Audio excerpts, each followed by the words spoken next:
Hi everyone, very warm good evening, बहुत बहुत नमस्कार, बहुत बहुत स्वागत है फिर से एक और बार इंग्लिश की क्लास में। कैसे हैं आप लोग? आई होप सब बढ़िया, एकदम चकाचक चल रहा होगा। I hope it's all well at your and. मैं एकदम बढ़िया हूं। अगर मेरी आवाज अच्छे से आ रही है, मुझे देख पा रहे हो, तो एक बारी हेड्स अप दे दो फटाफट से, ऐसे थम्स अप कर दो, हाथ से दो, फायर इमोजीज दे दो, व्हाटएवर वर्क्स फॉर यू। फिर हम शुरू करेंगे अपनी क्लास। मैं देख रहा हूँ यहाँ पे काफी सारे आप आ चुके हैं, बच्चे प्यारे प्यारे। I can see Ramandeep, Anshu, Neeraj, Rajan, Preeti, Harshita, Apoorva, Riya, Akshavi, Himanshu, Mohammad, Deepika, local boy, Shahna, Apoorva, Bhoomi, Manasvi, Nitin, Pawan, Ayushman, Rakhi, Sapna, Avantika, Anamika, Sharma. क्या बात है यार, बहुत सारे बच्चे आ गए हैं। Thank you so much. मुझे बड़े ओवरवेलमिंग रिस्पॉन्सेज मिल रहे हैं। मैंने आपसे बोला था चाहे हार्ट्स दे दो, चाहे ऐसे थम्स अप दे दो, आपने सभी दे दिया है एक साथ। Thank you so much. शुरू करते हैं, चलिए अपनी इंग्लिश की क्लास। हम लोगों ने कल किया था चैप्टर, फाइनली हम लोगों ने रैप अप कर लिया, एनिमी। बहुत अच्छा चैप्टर है by the way. I am sure आप लोग भी उसके स्विंग में रहे होंगे जब तक आप कल रात नहीं सोए। आप लोगों को ध्यान रहा होगा क्या क्या हुआ, क्या क्या हुआ, क्या क्या हुआ, है ना। Such a lovely story, wonderful story, बहुत ही प्यारी स्टोरी है। स्टार्ट करते हैं आज का lecture. I would consider this would be the single most important topic. Reading comprehension जो टॉपिक है आपके करियर के पॉइंट ऑफ व्यू से, हाँ, आपके करियर की पॉइंट ऑफ व्यू से सिंगल मोस्ट इंपॉर्टेंट टॉपिक मैं मानता हूं, इसलिए कि ये हर जगह आता है। हर जगह जहां पर भी इंग्लिश लैंग्वेज पूछी जाती है ना, आप अभी शायद 12th के बाद अपनी सीयूटी के एग्जाम्स दें, उसके बाद फिर हो सकता है आप लोग गवर्नमेंट एग्जाम्स में अपेयर करें, किन्हीं एनडीए के लिए अपेयर करें, हो सकता है ग्रेजुएशन आप कर लें या बीटेक आप कर लें, फिर फाइनली आप किसी और पोस्ट ग्रेजुएशन एग्जाम के लिए अपेयर करें। जहां पर भी लैंग्वेज पूछा जाता है वहां पर ये वाला टॉपिक जरूर पूछा जाता है, इसलिए इस टॉपिक को अच्छे से समझिएगा। इस टॉपिक में कोई रॉकेट साइंस नहीं है, it just involves lot of practice. आपको प्रैक्टिस चाहिए बहुत सारी, जितनी ज्यादा आप प्रैक्टिस करेंगे उतना ज्यादा आप इस टॉपिक पे अच्छा हैंड बिल्ट अप कर लेंगे। ठीक है, तो मैं स्टार्ट करूंगा इस टॉपिक को। आज डिटेल में डिस्कस करेंगे, कुछ अच्छे अच्छे पैसेजेस आपके लिए लेके आया हूं, उनमें कुछ अच्छे से मजेदार किस्से भी हैं, लाइफ लेसन भी हैं, उनको देखेंगे, फिर हम आगे बढ़ेंगे। आप लोग बता रहे हो कि बहुत ही अच्छा लेसन था एनिमी, बहुत ज्यादा मजा आ गया हमको। ये बोर्ड में आता है नहीं? डेफिनेटली आता है सर। अनसीन पैसेजेस जो आती है ना आपकी, वो इसी टॉपिक से आती हैं। रीडिंग कॉम्प्रिहेंशन, अनसीन पैसेजेस जो आते हैं ना, दो रीडिंग सेक्शन, वो वाला सेक्शन है ये। आइल्स के लिए बहुत इंपॉर्टेंट है। आप में से कोई पूछ रहा है आइल्स में आता है क्या, तो जी हाँ आता है। हर जगह जहां पर भी इंग्लिश पूछा जाएगा वहां पर ये जरूर पूछा जाता है टॉपिक, ये समझ लो आप, है ना। कोई भी लैंग्वेज अगर पूछा जाएगा तो ये टॉपिक आता ही है। यस सर, मजा आया। Very good evening. ठीक है, आवाज कम है क्या? कोई बोल रहा है ऐसा? एक बारी सब बता दो मुझे, अगर आवाज कम है क्या, एक बारी आवाज चेक कर लें प्लीज। फिर इंग्लिश करवाओ सर, पहले मैथ फिर इंग्लिश। ऐसा क्यों दोस्त? ये मेरे हाथ पे नहीं है। देखिए शेड्यूल ना, कल तो मैंने क्लास करा ली थी क्योंकि मुझे एक्स्ट्रा टाइम चाहिए था। आज विल बी मैनेजेबल, हम वन एंड हाफ आवर में रैप अप कर पाएंगे इसको। आवाज ठीक है? कुछ लोग लो बोल रहे हैं, आवाज सही है क्या? Low voice sir, low voice, no sir, ठीक है, सब बोल रहे हैं सही है। कुछ लोग बोल रहे हैं कि बेकार है। ऐसा कैसे यार? तुम लोग अपना हेडफोन लगा लो ना प्लीज, है ना, प्लीज। ओके, चलिए शुरू करते हैं फिर आज का टॉपिक बिना देरी के। हियर इज द, कल हम लोगों ने द एनिमी किया था एंड मुझे लगता है आपको समझ में आ गया होगी। कोई राइटर, वाई इज ही और शी वर्दी फॉर नोबेल प्राइज? किसी इंसान को, किसी राइटर को नोबेल प्राइज क्यों मिलता है, ये आप उसकी राइटिंग में देखते हैं, कैसा लिखा है उन्होंने टेक्स्ट, और ये आपने देख लिया होगा। आई एम नॉट श्योर आपका इससे पढ़ने से पहले इसको लेके क्या ओपिनियन था। पढ़ने से पहले बहुत सारे बच्चे बोले थे कि और 24 पेजेस का हम कैसे पढ़ेंगे इसको, लेकिन जब आपने इसको पढ़ा होगा, आई एम श्योर आपकी जो ओपिनियन है अबाउट लॉन्ग टेक्स्ट वो खत्म हुई होगी। आपने इसको एक नॉवल की तरह देखा होगा और आपको मजा आया होगा। आई एम श्योर आप एनकरेज होंगे और रीडिंग करने के लिए, है ना। कैसा डूब जाता है इंसान रीडिंग करते हुए। एक अच्छी हैबिट है बहुत। अगर आपको शौक लगा इस चैप्टर से रीडिंग का, I will be very happy, मुझे बहुत खुशी होगी। एंड आई अश्योर यू, आपकी जितनी भी हैबिट्स आप पिक करते हो उनमें ये सबसे अच्छी हैबिट होगी, क्योंकि रीडिंग आपको बहुत कुछ एनेबल करती है। आपकी सोल के लिए फॉर्डर है एक तरह से। आपको जैसे बोलते हैं ना, खाना खाना खाना पेट के लिए, तो पेट के लिए खाना जो होता है, ऐसे ही सोल के लिए रीडिंग काम करती है आपको। It gives you more ideas, it gives you, it opens you to the world, आपको बहुत सारी चीजें सिखाती है। तो आप लोग करिएगा शुरू, अगर आप रीडिंग करना चाहते हैं ना इसके बाद, तो करिएगा। फाइन, नेक्स्ट है आज का टॉपिक हम करने वाले हैं reading comprehension. Then you have exercise and quiz. हम बहुत सारे एक्सरसाइज क्वेश्चंस और किस क्वेश्चंस करने वाले हैं आज। रेडी रहिएगा, अच्छे से ध्यान से देखिएगा। फिर उसके बाद हम लोग आज स्टार्ट करते हैं, चलिए गेम के साथ, beginning with the game. Here is the game. क्या करना है हम लोगों को, ध्यान से देखिएगा आप लोगों को, बड़ा मजेदार सिंपल सा गेम है। ठीक है, आप लोगों को क्या करना है, आपको स्क्रीन पे एक वर्ड ग्रिड दिखेगा, बहुत सारे लेटर्स वाला। हम लोगों ने पहला भी ऐसे गेम किया है, बस इस बार थीम थोड़ा अलग कर दिया है मैंने। इस बार थीम है बीच का। जो भी आपको वर्ड्स ढूंढने हैं इसके अंदर वो बीच से जुड़े हुए वर्ड्स होंगे। बीच समझते हो ना, बीच, माउंटेन्स और बीच, माउंटेन्स मतलब पहाड़, बीच मतलब समुद्र का किनारा, जैसे गोवा वगैरह होता है ना। तो ऐसे करना है। देखिए शुरू हो गया, ये रहा आपका वर्ड ग्रिड। करिए जल्दी से इसको, बताइए कौन कौन से वर्ड्स हैं, बताइए फटाफट से। I need the answers very quickly folks, जल्दी से बताओ। पोल करेंगे हम लोग, यस पोल अभी आज इसमें नहीं दिया मैंने स्टार्टिंग में गेम में, बट हम आगे करेंगे, डोंट वरी। बहुत सारे पोल क्वेश्चन हैं आज। बताओ बताओ बताओ फटाफट से। हॉलिडे, समर, बॉल, बहुत अच्छे। What else, what else, what else. Holiday, summer, ball मिल गया है। और कुछ, और कुछ। फन कोई बोल रहा है, ठीक है। What else. रिलैक्स कोई बोल रहा है, बहुत बढ़िया। पोर्ट कोई बोल रहा है, बहुत बढ़िया। देखो एक चीज और मैं बतानी भूल गया, इसमें सिर्फ ऐसे राइट से लेफ्ट वर्ड्स नहीं मिलेंगे, ठीक है। ऐसे लेफ्ट से राइट ऐसे भी मिल सकते हैं वर्ड्स, ठीक है। ऐसे भी ढूंढना और ऐसे भी ढूंढने की कोशिश करना, है ना। Okay, holiday, Sandy, sand, Sandy क्या होता है, सैंड है ना, सैंड है, ठीक है। अच्छा सैंडी मतलब सैंड लाइक, या सैंड से जुड़ा हुआ कुछ, ओके। रिलैक्स, ठीक है। What else. फन आ गया है, सन भी आ गया है, बहुत बढ़िया। What else. नो वर्ड्स हैं, total 9 words are there, 9 words हैं, 9। सर्च करिए 9 के 9, ढूंढने चाहिए आप लोगों को इजीली, मुश्किल नहीं है बिल्कुल भी। बॉल, फन, हाँ बता दिया आप लोगों ने फन। और बताओ। हाँ एक वर्ड में ढूंढ, हाँ मिल गया एक वर्ड, बहुत बढ़िया। एक वर्ड ऐसे दिया हुआ था मैंने लेफ्ट राइट, जो कि आप लोगों में से कुछ बच्चों ने पॉइंट आउट किया। कूडोस टू यू, शाबाशी। मैं भी बोल नहीं रहा हूं, अदरवाइज बाकी बच्चों को पता चल जाएगा, है ना। वाह वाह वाह, बहुत बढ़िया, वंडरफुल। बाकी लोग भी कोशिश करो। समर, रिलैक्स, वो तो आ गए हैं सारे वर्ड्स। ये फन भी आ गया, बॉल भी आ गया, हॉलिडे भी आ गया, ठीक है, वंडरफुल। मुझे लगता है सारे वर्ड्स सारे बच्चों ने ढूंढ लिए होंगे वर्ड्स अभी तक। I given you more enough and more time. तो अब आगे चलते हैं, एक बारी देखते हैं। एरा नहीं है, टैन है, बहुत बढ़िया, टैन भी है, करेक्ट। अब देख लो क्या क्या वर्ड्स हैं। समर, जो बोल रहे थे ये वाला वर्ड, हाँ मैं इस वाले वर्ड की बात करता। ट्रॉपिक, लेफ्ट, ये राइट से लेफ्ट का वर्ड है ना, इधर से ऐसे उल्टा था मतलब ये। तो ट्रॉपिक का मतलब क्या होता है, ट्रॉपिक या ट्रॉपिकल एक तरह की क्लाइमेट होती है। तो ऐसी जगह जहां पर पानी भी हो, गर्मी भी हो और चिपचिपाहट भी हो, मॉइस्चर भी हो एयर में, उसको ट्रॉपिकल क्लाइमेट वाला जगह बोलते हैं, ट्रॉपिक ऐसा बोलते हैं उसको। सन, बॉल, रिलैक्स, रिलैक्स मतलब चिल करना। अरे ये ई नहीं हटा हुआ है इसमें, ये वाला वर्ड नहीं होगा, ये होता है रिलैक्स पूरा, ठीक है।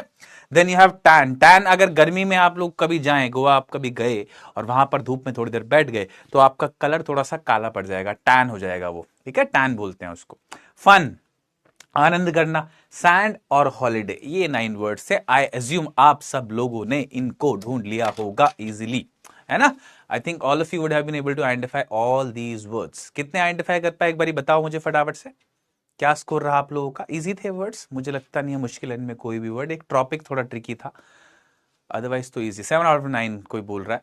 देन यू हैव 8, 9, वाह 7, बहुत बढ़िया, वंडरफुल यार। अगर आप लोग 7 भी ढूंढ पाए तो अच्छा है, 9 आउट ऑफ 9 ढूंढ पाए तो और भी बढ़िया है, बहुत बढ़िया, ठीक है, वेल डन, शाबाश। जिन लोगों का थोड़ा कम स्कोर आया, इट्स ओके, नो वरीज, कोई बात नहीं, है ना। ये आप लोगों के एंटरटेनमेंट के लिए है game, it's just warm you up for the class. इसका कोई और गोल नहीं है। आप नए वर्ड थोड़ा सा सीख लो, थोड़ा आनंद सा कर लो, हम क्लास शुरू कर लें। ऐसी हंसने खेलने में हमारी क्लास शुरू हो जाती है, फिर हम लोग डीप कॉन्सेप्ट पढ़ते हैं, ये गोल है बस, ठीक है। तो इस पे अपना दिल छोटा ना क्या करो। अगर आप गेम में कभी अच्छा स्कोर ना करो तो it's not a big deal at all, fine. मेरा गोल भी नहीं होता कभी आप लोगों को इस गेम में फंसाने का, कि ऐसा क्वेश्चन डालूं कि बच्चा फंस जाए, नॉट एट ऑल। ऐसे क्वेश्चन डालता हूं जो आप इजीली कर पाओ, ठीक है। चलिए अब आगे बढ़ते हैं with the topic that is reading comprehension. ये जो टॉपिक है भाई, मैंने आप लोगों को बताया एक ऐसा टॉपिक है जो कि सिंगल मोस्ट इंपॉर्टेंट टॉपिक मैं मानता हूं आपकी किसी भी ग्रेड के लिए। अगर आप इंग्लिश या लैंग्वेज कोई भी पढ़ रहे हैं, अगर हिंदी पढ़ रहे हैं तो हिंदी में अपठित बोध इसको बोलते हैं, अनसीन पैसेजेस, है ना। इंग्लिश में रीडिंग कॉम्प्रिहेंशन के नाम से जाना जाता है। तो ये अच्छा बहुत इंपॉर्टेंट टॉपिक है, क्योंकि ये हर एग्जाम में पूछा जाता है। और ऐसा भी नहीं कि छोटे मोटे मार्क्स के लिए पूछा जाता है। जैसे आपका सीयूटी का एग्जाम होगा, उसमें 50 क्वेश्चन आते हैं इंग्लिश के, 50 में से अप्रोक्सीमेटली 15 से 20 क्वेश्चन आरसी से पूछे जाते हैं। या कोई और एग्जाम ले लो, आपका बोर्ड एग्जाम, उसमें 20 मार्क्स का, 22 मार्क्स का वेटेज है इसका। कोई और एग्जाम इन जनरल आप कोई भी एग्जाम अगर पकड़ेंगे तो आपको पता लगेगा ये अच्छे खासे वेटेज के लिए पूछा जाता है। कोई पर्टिकुलर बुक सजेस्ट करने के लिए बोल रहे हैं आप इसके लिए, आई वुड सजेस्ट नो। आप लोग जो बोर्ड का वर्ड बैंक है ना, क्वेश्चन बैंक, माफ करिए, क्लास 12th के लिए क्वेश्चन बैंक आप लोगों को मिल जाएगा सीबीएसई की वेबसाइट से, उसको निकालिएगा, उसमें बहुत सारे क्वेश्चंस मिलेंगे, उनको प्रैक्टिस करिए, पास्ट ईयर क्वेश्चंस प्रैक्टिस करिए बस, अगर आपको एडिशनल प्रैक्टिस की जरूरत है। अदरवाइज हम जो करने वाले हैं that will be good enough.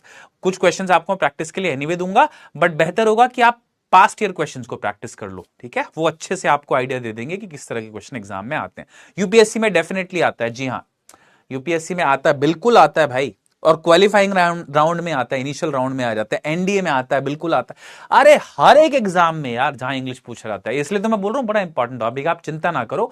जब भी आप किसी एग्जाम की तैयारी करो ना, और उसमें अगर इंग्लिश आ रहा हो तो ये मान के चलना कि ये तो पूछा ही जाएगा, ठीक है? आगे चलते हैं, चलिए कुछ बेसिक टिप्स आपको बता दूं। पहले स्टार्ट करते हैं, ये कॉम्प्रिहेंशन होता क्या है। रीडिंग तो आपको पता ही है, अब कॉम्प्रिहेंशन क्या होता है ये समझते हैं। देखो कॉम्प्रिहेंशन जो वर्ड है ना, एक बार ध्यान से देखना बिना डिस्टर्बेंस के, मैं चार्ट को रोक देता हूं जरा।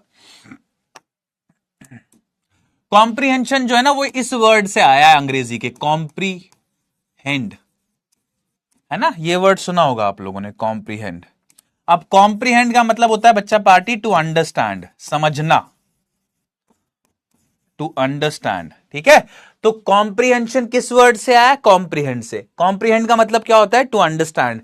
तो अगर मैं आप लोगों को बताऊं कि रीडिंग कॉम्प्रिहेंशन का मतलब क्या है, आरसी बोलते हैं इन शॉर्ट में उसका, तो इसका मतलब क्या होता है भाई? एबिलिटी टू अंडरस्टैंड, आपकी समझने की क्षमता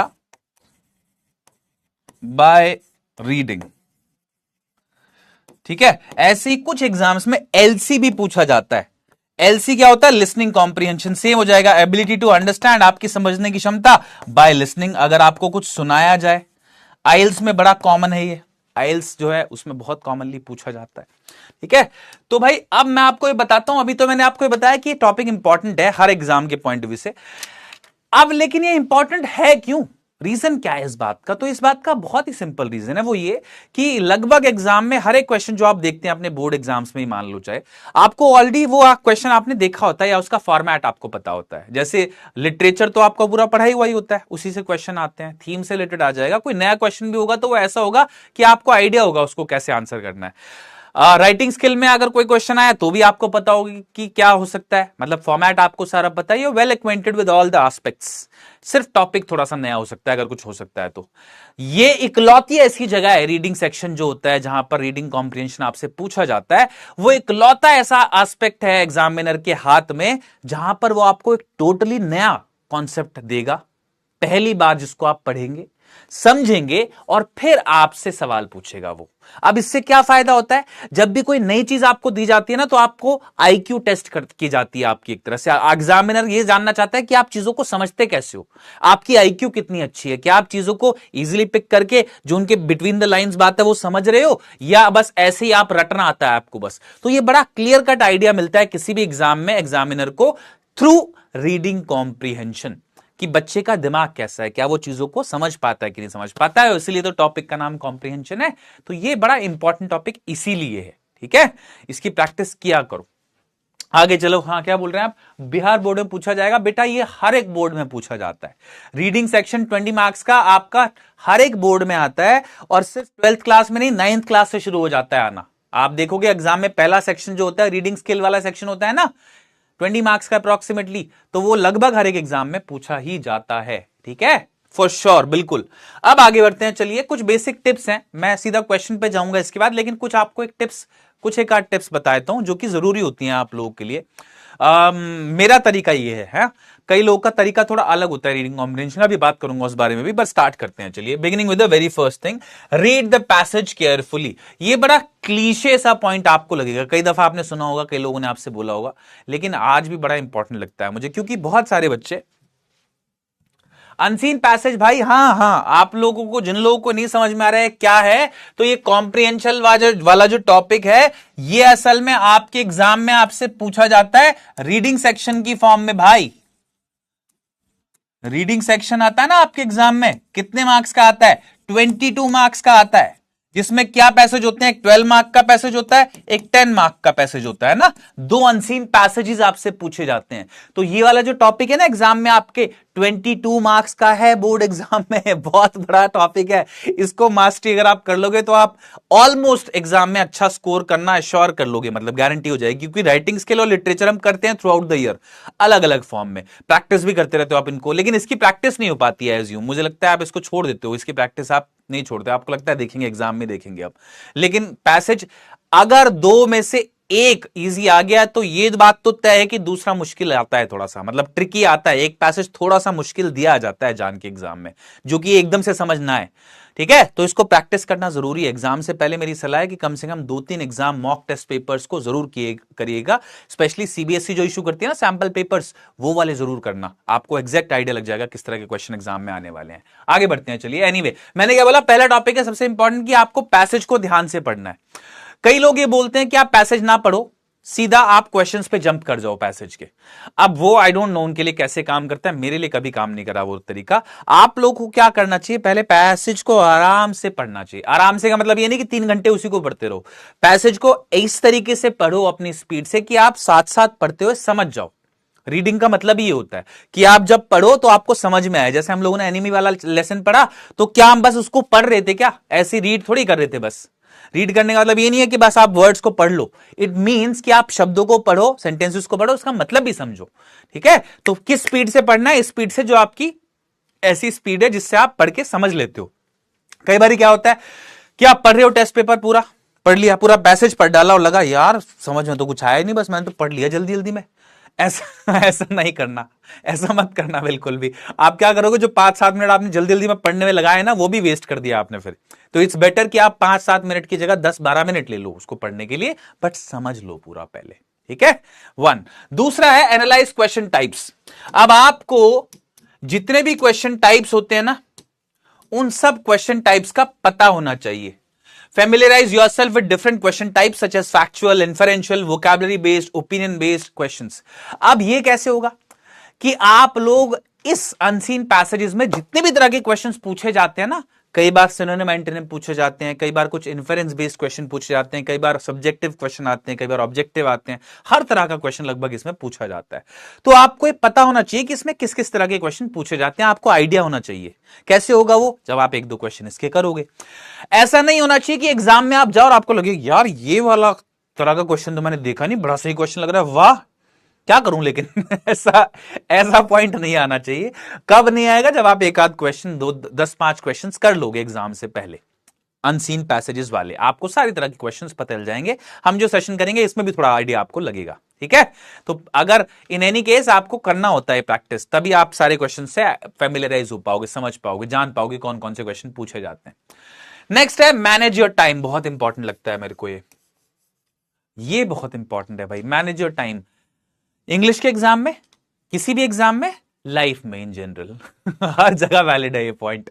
अपना टाइम मैनेज करना सीखो। अगर आप अपना टाइम मैनेज करना सीख पाए तो आपकी लाइफ सॉर्टेड हो जाएगी यार, सही में। मतलब दिस इज वन थिंग जो कि मैं आज तक सीख रहा हूं। बहुत सारी चीजें मैंने टाइम में अपने मैनेज करना सीखा है। टाइम मैनेजमेंट जो है, about how you go about your everyday, basically इस चीज के बारे में बात कर रहा हूं। बहुत इंपॉर्टेंट है ये। अगर आप ये कर पाए ना तो आप सही में, बिलीव मी, आप सॉर्टेड रहोगे बिल्कुल, आपको स्ट्रेस नहीं होगा बिल्कुल भी, ठीक है। कोई हर चीज के लिए सही अप्रोप्रिएट टाइम निकालना, उसको सही टाइम पे करना, ना किसी चीज के लिए जितना, अगर किसी काम के लिए 20 मिनट लगने हैं तो उसमें 21 मिनट नहीं लगाने चाहिए, ना 19 लगाने चाहिए, 20 ही लगाइए पूरे। इस तरीके से अपने टाइम को मैनेज करिए। 1 अब मैं आता हूं स्पेसिफिकली इंग्लिश के एग्जाम में। तो आपको मालूम है इंग्लिश के एग्जाम में आप लोगों को एक एडिशनल चीज होती है आपके पास टू एडवांटेज। वो क्या, 3 घंटे तो आपके पास एग्जाम के लिए होते ही हैं, लेकिन उसके साथ साथ आपको 15 मिनट्स किसी भी एग्जाम में, बोर्ड एग्जाम में मिलते हैं पेपर रीड करने के लिए। पता है ना, 15 मिनट्स आपको मिलते हैं, है ना।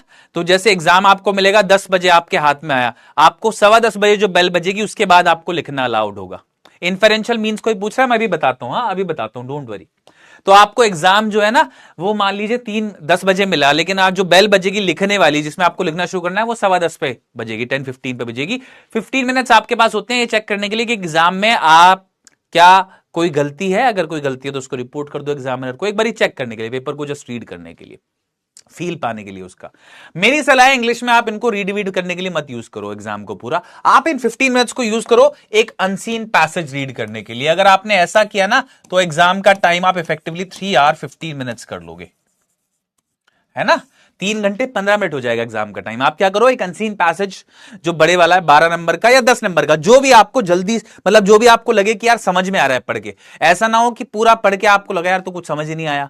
तो जो दोनों में से पैसेज आपको ऐसा लगे कि यार समझ में आ रहा है, थोड़ा सा 2-3 लाइन पढ़ के उसको पढ़ो, उसको पूरा अच्छे से पढ़ डालो। दोनों पैसेज पढ़ सकते हो, आपकी स्पीड इतनी अच्छी हो गई है तो दोनों पढ़ डालो समझ के। ये नहीं कि बस पढ़ना है 3-15 मिनट तक पढ़ डाले हो फिर दोबारा पढ़े एग्जाम में, ऐसा नहीं करना।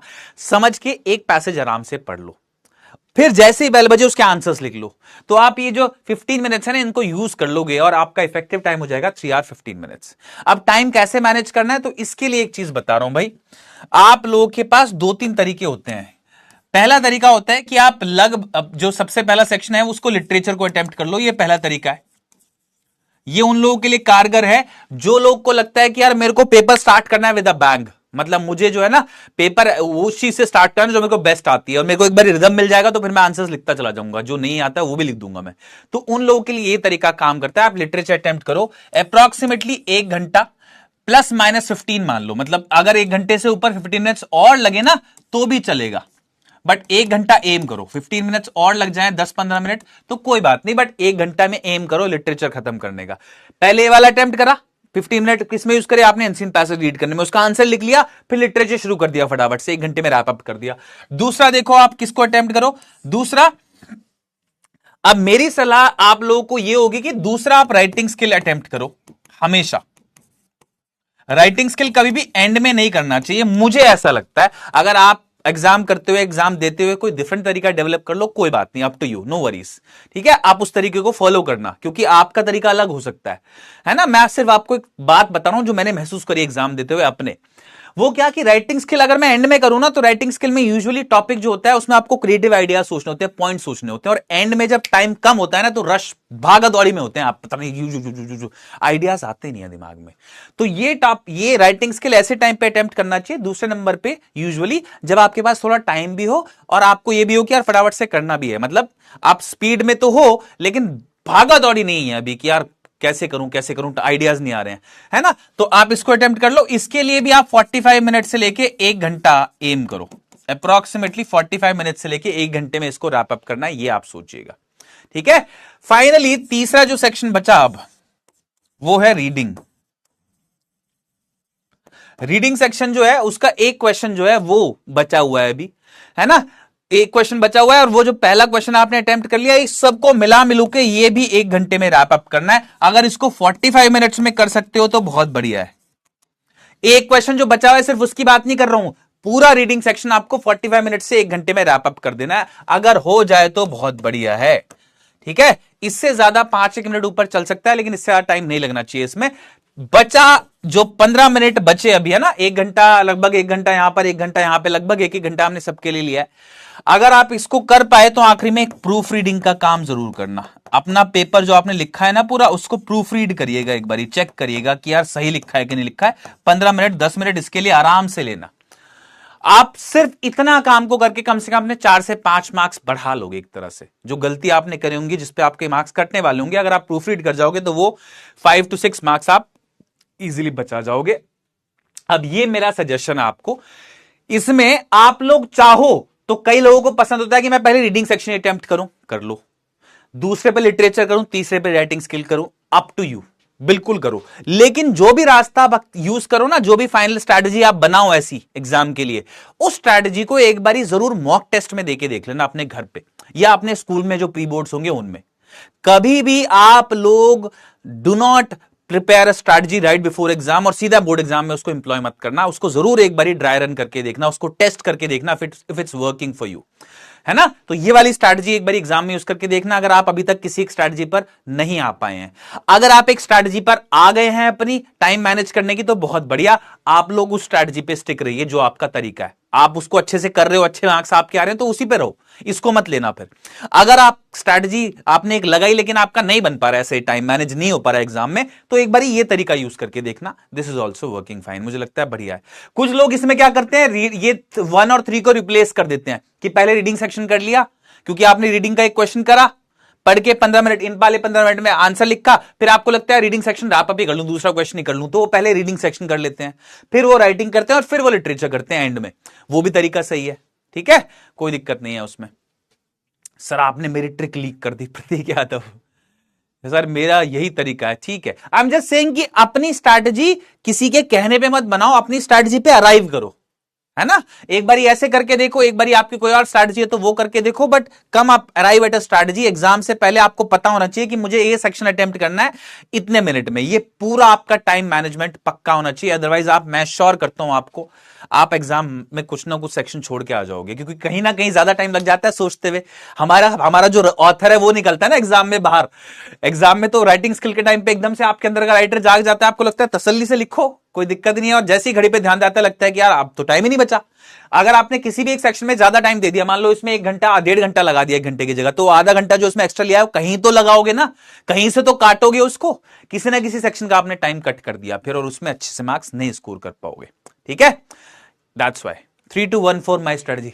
ओके, 3 रीडिंग, 2 फिर 1 एंड फिर 4, 3 2 1। हाँ 3 2 1 मैंने भी अपने बोर्ड एग्जाम्स में 3 2 1 एम्प्लॉय की थी, बट मेरे साथ क्या हो गया था, मैंने क्या कर दिया था, मैंने राइटिंग स्किल में थोड़ा ज्यादा टाइम लगा दिया, मैं भूल गया एकदम से कि यार मैं खो ही गया एक दिन, पता नहीं उस दिन क्या हुआ मेरे को, कि मैं सोचा कि आज तो अच्छे से लिखेंगे, बस लेटर ऐसा लिख देना ना जाने कैसा। तो लेटर में तो शायद मेरे को पूरे मार्क्स मिल गए, लेकिन लिटरेचर जो मैंने एंड में अटेम्प्ट किया ना, वो मैंने सिर्फ आधा घंटे में अटेम्प्ट किया, टाइम कम बचा मेरे पास, अब उसमें मेरे मार्क्स कट गए। आई थिंक 86 या 90 के आसपास कुछ स्कोर था मेरा फिर।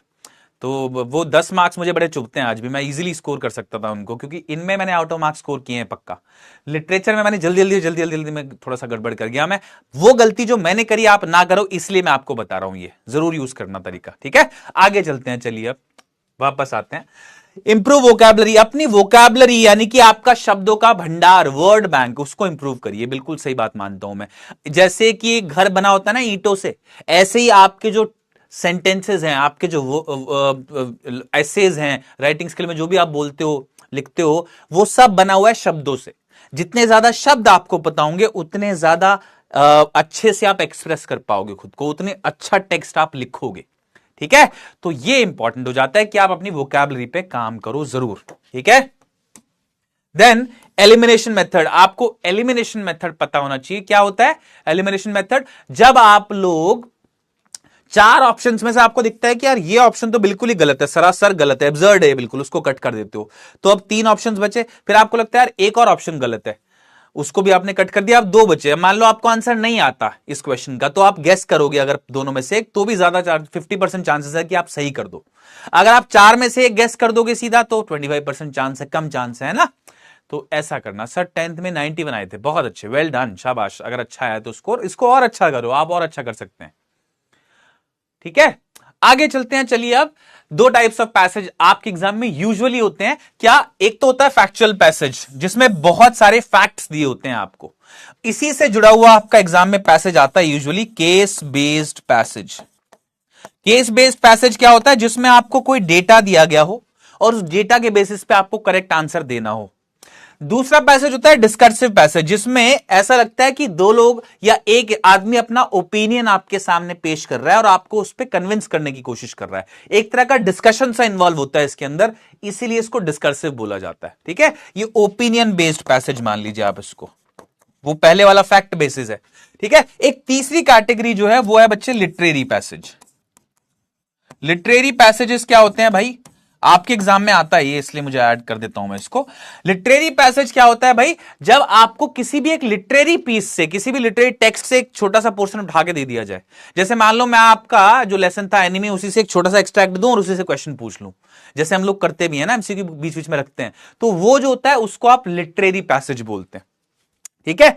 ये 3 टाइप्स ऑफ पैसेज है, इसको जानने की जरूरत नहीं है। अब क्वेश्चन करते हैं, चलिए, ठीक है। रेडी रहिए क्वेश्चन के लिए फटाफट से। 98 इन 12 बोर्ड, वाह 95, बहुत अच्छे।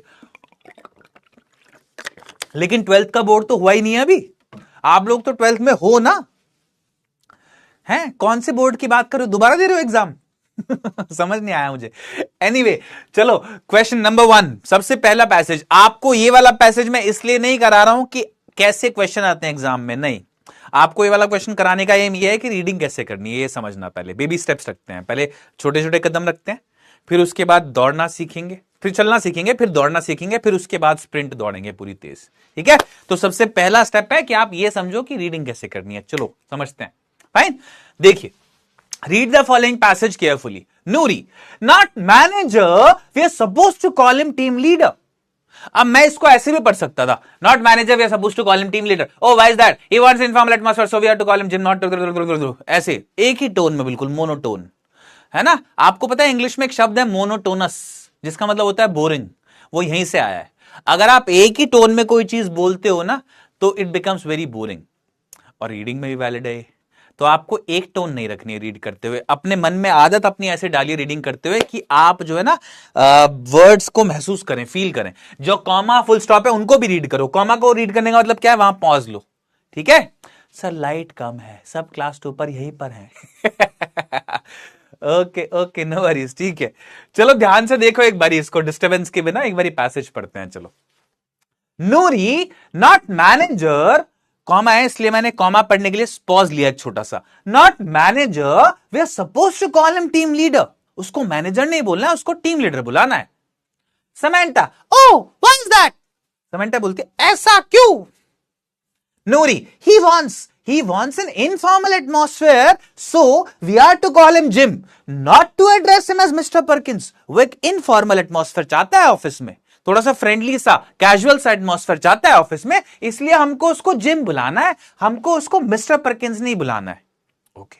ओ and he change my job title, और उसने मेरा जॉब टाइटल भी बदल दिया है. I am not a secretary any more, I am a personal assistant. अब मैं सेक्रेटरी नहीं हूं, अब मेरा टाइटल पर्सनल असिस्टेंट है. तो समंता पूछती है हैव यू बीन प्रमोटेड, क्या तुम्हारा प्रमोशन हो गया है क्या. Noori, oh no it's the same job with a different name. अब मैं यहां इस ओनो को ना, एक आपको इंपॉर्टेंट चीज बतानी है. देखो यहां पर जो ओ नो लिखा हुआ है ना, इसको कई लोग ऐसे पढ़ेंगे, ओ नो. ऐसे नहीं पढ़ना है. ओ नो का क्या भाव है, ओ नो ऐसे वाला. ठीक है. अगर आपको मैं बोलूं कि आज मैं बहुत खुश हूं, क्या मैच करा मेरा एक्सप्रेशन और खुश वाला जो बोला मैंने.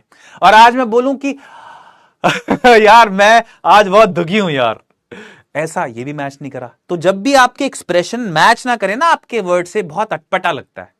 ये बहुत ही बड़ी गड़बड़ है कम्युनिकेशन की, वर्बल कम्युनिकेशन की. तो आपको क्या करना है, आपको कोशिश करनी है हमेशा अपने एक्सप्रेशंस को अपने शब्दों से मैच करने की. इन जनरल जब बोल रहे हो और जब यहां पढ़ रहे हो तब भी, जैसे इसने बोला ना ओ नो, तो ओ नो वाला आना चाहिए expression. Oh no it's the same job with a different name. ये तो जॉब वही है, नाम अलग है बस. He's got a thing about positive words. He's got a thing about positive words का मतलब है उसका कुछ एसोसिएशन है पॉजिटिव वर्ड्स के साथ. Got a thing का मतलब होता है तो किसी चीज को आप बहुत पसंद करो या किसी चीज को बिल्कुल पसंद ना करो. तो उसको पॉजिटिव वर्ड्स बहुत पसंद है, ऐसा इसने बोला. We mustn't use the word problem but say positive challenge instead. हम लोगों को प्रॉब्लम नहीं बोलना है, हमको प्रॉब्लम नहीं बोलना है, हमको पॉजिटिव चैलेंज बोलना है. वाह, अच्छा. Nothing must be called a failure. Failure तो बोलना ही नहीं है हमें. It's just an improvement opportunity. ये सिर्फ एक इंप्रूवमेंट अपॉर्चुनिटी है. ठीक है. I show expression with every single word. Over expression भी नहीं देना है, ध्यान रखना. Don't over do it, never over do it. कभी भी ज्यादा मत करना, है ना. जैसे कई लोगों को आदत होती है, oh no it's the same job with a different name. ये भी नहीं करना है. ठीक है, ये ओवर है. फाइन. तो जितना जरूरी है उतना. जैसे खाने में नमक कितना डालते हो आप, ना ज्यादा ना कम. ज्यादा हो जाएगा तो भी गड़बड़ है, कड़वा हो जाएगा खाना. और कम डालोगे तो दिक्कत होगी, टेस्ट नहीं आएगा. तो कितना होना चाहिए, जितना जरूरी है सिर्फ उतना. तो जितना जरूरी है सिर्फ उतना एक्सप्रेशन. ठीक है. I suffer from multiple character disorder. Oh my God. Oh, anyway, nothing must be called a failure. Failure किसी चीज को बोलना ही नहीं है, ऐसा बॉस बोलते हैं इनकी. Just an improvement opportunity. वो तो सिर्फ एक इंप्रूवमेंट अपॉर्चुनिटी है. You know what? He got angry when I mentioned that the company made a loss last year. तुमको पता है वो गुस्सा हो गया जब मैंने बोला, मैंने मेंशन किया कि कंपनी का लास्ट ईयर लॉस हुआ है. Sir, we are suppose to say negative growth instead. हमको लॉस नहीं बोलना है, हमको नेगेटिव ग्रोथ बोलना है. क्या बोल रहा है इनका बॉस कि लॉस नहीं बोलना है, नेगेटिव ग्रोथ बोलो. मतलब मतलब ये कि अगर आप एग्जाम में बाई चांस, भगवान ना करे, आप छोड़ो, कोई एक्स बच्चा लेते हैं, एक्स बच्चा अगर फेल हो जाए या उसके मार्क्स सबसे कम आए, तो वो घर पे जाके ये ना बोले कि मैं फेल हुआ हूं. वो ये बोले मम्मा मैं नीचे से फर्स्ट आया हूं, टॉप किया है मैंने नीचे से. तो ये होता है कुछ ऐसा बोलना कि हमने लॉस, लास्ट ईयर लॉस हुआ है, तो लॉस नहीं बोलना, क्या बोलना है, नेगेटिव ग्रोथ हुआ है, कंपनी का नेगेटिव ग्रोथ हुआ है। ग्रोथ हुआ है लेकिन नेगेटिव हुआ है। Anyway, Samantha, he sounds mad, what happened to your old boss? मेरे को तो ये बंदा पागल लगता है, तुम्हारे पुराने बॉस का क्या हुआ? Noori, he had a career change opportunity, उसको एक करियर चेंज अपॉर्चुनिटी मिली है। Samantha, what does that mean, he got a better job? इसका क्या मतलब है, उसको एक बेटर जॉब मिल गई है। Noori, no he was fired. Fired मतलब होता है किसी को जॉब से निकाल देना, ठीक है? तो ये बोला है कि उसको जॉब से निकाल दिएगा। फाइन। फेलियर मतलब यार फेल होना, फेलियर का मतलब नहीं पता आपको? टाटा नमक हो टाटा। आप लोग किस मूड में हो आज, ये बता दो मुझे। आज मौसम अच्छा हो रहा है, मुझे लग रहा है तुम लोगों ने कहीं गड़बड़ कर लिया, कुछ पीवी तो नहीं लिया है ना तुम लोगों ने? एनीवे, चलो क्वेश्चन के आंसर दो जल्दी से। आई यू ऑल राइट? तुम लोग कैसे पागलों की तरह हंस रहे हो? मैंने, अच्छा बाय द वे, मैंने यहां पर एक जगह वॉइस चेंज किया थोड़ा सा अपना, क्यों? अब आप जब भी ऐसी इडियोसिंक्रेसीज इंप्लॉय करते हैं ना, कुछ भी पढ़ते हुए, तो आपको वो चीज याद रहती है। अब ऐसा मत करने लगना कि एग्जाम में ऐसा पैसेज आए तो पता चले वहां पे 3-4 कैरेक्टर आ जाते हैं आपके अंदर, ऐसा नहीं करना। आप अपने मन में जब पढ़ो तो एक्सप्रेशन रखना, आवाज चाहे मन में ही बदल लेना, it's okay. But what I mean to say कि हमेशा इस तरीके से रीड करो कि आप लोग उस चीज को याद रख पाओ। जब भी कुछ ऐसा डिफरेंट करते हो ना आप, तो आपको चीजें याद रहती हैं, ठीक है? फाइन, याद रखना, याद रखने का तरीका है। Okay, question number 1। Fun, show different character. Oh, चचा खुसरो आ जाएंगे फिर, है ना? You remember Khusro from 11? Uncle Khusro थे 11th क्लास में, है ना? याद होगा आप लोगों को। Okay, question number 1, the company has been doing dash recently. Company recently कैसा कर रही है, ये बताइए। कंपनी रिसेंटली कैसा कर रही है, जल्दी बताओ, जल्दी बताओ। अफरोज बोल रहे हैं 4 बॉटल्स। अच्छा, ठीक है, आपकी मम्मी को भेजता हूं ये मैसेज मैं अभी, वो चारों निकाल देंगी एकदम सामने आते ही। दिशांत भी ऐसा ही बोल रहे हैं। तो मेरा कहना यह है कि रुको, अभी भेजता हूं आपके घर पे चिट्ठी वाली, जिसमें आपने मैसेज भेजा हुआ है ना, उसका स्क्रीनशॉट लेके। खत्म, टाटा बाय बाय हो जाएगा तुमको। ठीक है, all right then, the company has been doing dash recently. Company कैसा कर रही है अभी, ये बताना है आपको। बड़ा सिंपल सा आंसर बताया है, कंपनी अच्छा नहीं कर रही है ना। तो देखो, अब मैं आपको बताया था ना, मैंने एलिमिनेशन मेथड होता है, तो इन चारों में से कौन सा ऑप्शन बिल्कुल वियर्ड। एलिमिनेशन में क्या होता है, आप ऑप्शंस को रूल आउट करते हुए एंड में करेक्ट ऑप्शन पे पहुंचते हैं। जैसे इनमें सबसे ऐसा कौन सा ऑप्शन है जो बिल्कुल नहीं हो सकता है, कंपनी अच्छा नहीं करी थी, तो ये तो नहीं हो सकता रियली वेल। एक्सेलेंट प्रॉफिट्स, ये भी नहीं हो सकता है। 2 ऑप्शन बचे, एक तो बैडली और एक हार्डली वेल। दोनों ऑप्शंस वैलिड लग रहे हैं। स्पेशली अगर आप लोगों को सोचो तो मुझे लग रहा है आपका झुकाव होगा इस तरफ की हार्डली वेल बोल दूं। क्यों? क्योंकि इनके मैनेजर ने बोला है कि कोई भी नेगेटिव वर्ड यूज ही नहीं करना है, पॉजिटिव वर्ड्स यूज करने हैं। लेकिन वो मैनेजर का जो इंस्ट्रक्शन था नूरी के लिए था, आपके लिए थोड़ी। आप सीधा सीधा बैडली बोलो, कंपनी अच्छा नहीं करी थी, ऑप्शन बी, है ना? हाँ, कुछ लोगों ने डी चूज किया है। Fine, moving on, next question देखिए। According to the new manager, who और what should be referred to as a challenge. नए मैनेजर साहब के अकॉर्डिंग किस चीज को आप एक चैलेंज मानते हैं, किस चीज को एक चैलेंज माना जाए? हु और what should be referred to as a challenge. Challenge किस चीज को माना जाए, ये बताइए। चैलेंज किस चीज को माना जाए? नोएडा में हो क्या आप, जॉन विक पूछ रहे हैं। जी हाँ, मैं हूं नोएडा में, लेकिन why is that important? Patna में बारिश हो रही है, यहां पर ही बारिश हो रही है दिल्ली में, बाय द वे। बारिश का मौसम है, बहुत बढ़िया मौसम है। जल्दी बताओ, जल्दी बताओ, चैलेंज किस चीज को बोला जाए? तो आप में से कोई पूछ रहा था इन्फेरेंस बेस्ड क्वेश्चंस क्या होते हैं, ये वाला क्वेश्चन इन्फेरेंस बेस्ड क्वेश्चन ही है। बताता हूं कैसे। क्योंकि आपको पूरी पैसेज में कहीं नहीं दिया गया है चैलेंज का मतलब, किस चीज को चैलेंज बोले आप, ये नहीं बताया गया है आपको। देखो, बोला गया है प्रॉब्लम क्या होती है, पॉजिटिव चैलेंज। प्रॉब्लम के लिए बोला है कि प्रॉब्लम को आप पॉजिटिव चैलेंज बोलेंगे, ये वाला जो वर्ड है, ठीक है? तो चैलेंज और पॉजिटिव चैलेंज, प्रॉब्लम और पॉजिटिव चैलेंज, इन दोनों का आपस में रिलेशन मान सकते हो, है ना? प्रॉब्लम का मतलब बताया वहां पर, लेकिन यहां पूछ लिया चैलेंज किसको बोले। तो इसका आंसर डायरेक्टली पैसेज में नहीं था, आपको बिटवीन द लाइन समझना था। इन क्वेश्चंस को आप बोलते हैं इन्फरेंस बेस्ड क्वेश्चन, कि आपको पूरा पढ़ के समझ में आ जाएगा लेकिन लिखा नहीं होगा स्पेसिफिकली कहीं। ठीक है, तो चैलेंज का मतलब क्या है? करियर चेंज अपॉर्चुनिटी नहीं, लैक ऑफ प्रॉफिट नहीं, लैक ऑफ सक्सेस नहीं, या डिफिकल्ट सिचुएशन, प्रॉब्लम। अब प्रॉब्लम के लिए तो ये वैलिड है ना, ऑप्शन डी, इसलिए ऑप्शन डी। वो फंस गए आप लोग, बहुत सारे बच्चों ने गलत चूज किया। नेक्स्ट, मैनेजर साहब के according what should be known, what is now known as negative growth. अब ये नेगेटिव ग्रोथ क्या है ये बताइए, नेगेटिव ग्रोथ क्या है? नेगेटिव ग्रोथ, नेगेटिव ग्रोथ क्या है? जल्दी बताओ, फटाफट से बता दो बच्चा पार्टी, कम ऑन। वाराणसी में भी हो रही है, ऑल ओवर इंडिया हो रही है यार, इसका मतलब बहुत बढ़िया, अच्छा है फिर तो, है ना? Okay okay okay, negative growth क्या है ये बताइए अब आप। गाजीपुर में भी हो रही है, वाह, हर जगह बारिश हो रही है, आप हर जगह एक जैसा महसूस कर रहे हैं हम। नेगेटिव ग्रोथ, नेगेटिव ग्रोथ क्या होता है भाई? नेगेटिव ग्रोथ बड़ा सिंपल है, बड़ा सिंपल है ना? एक जगह पे डांट लगाई थी यहां पर इनके मैनेजर ने, किस जगह पर लगाई थी बताइए?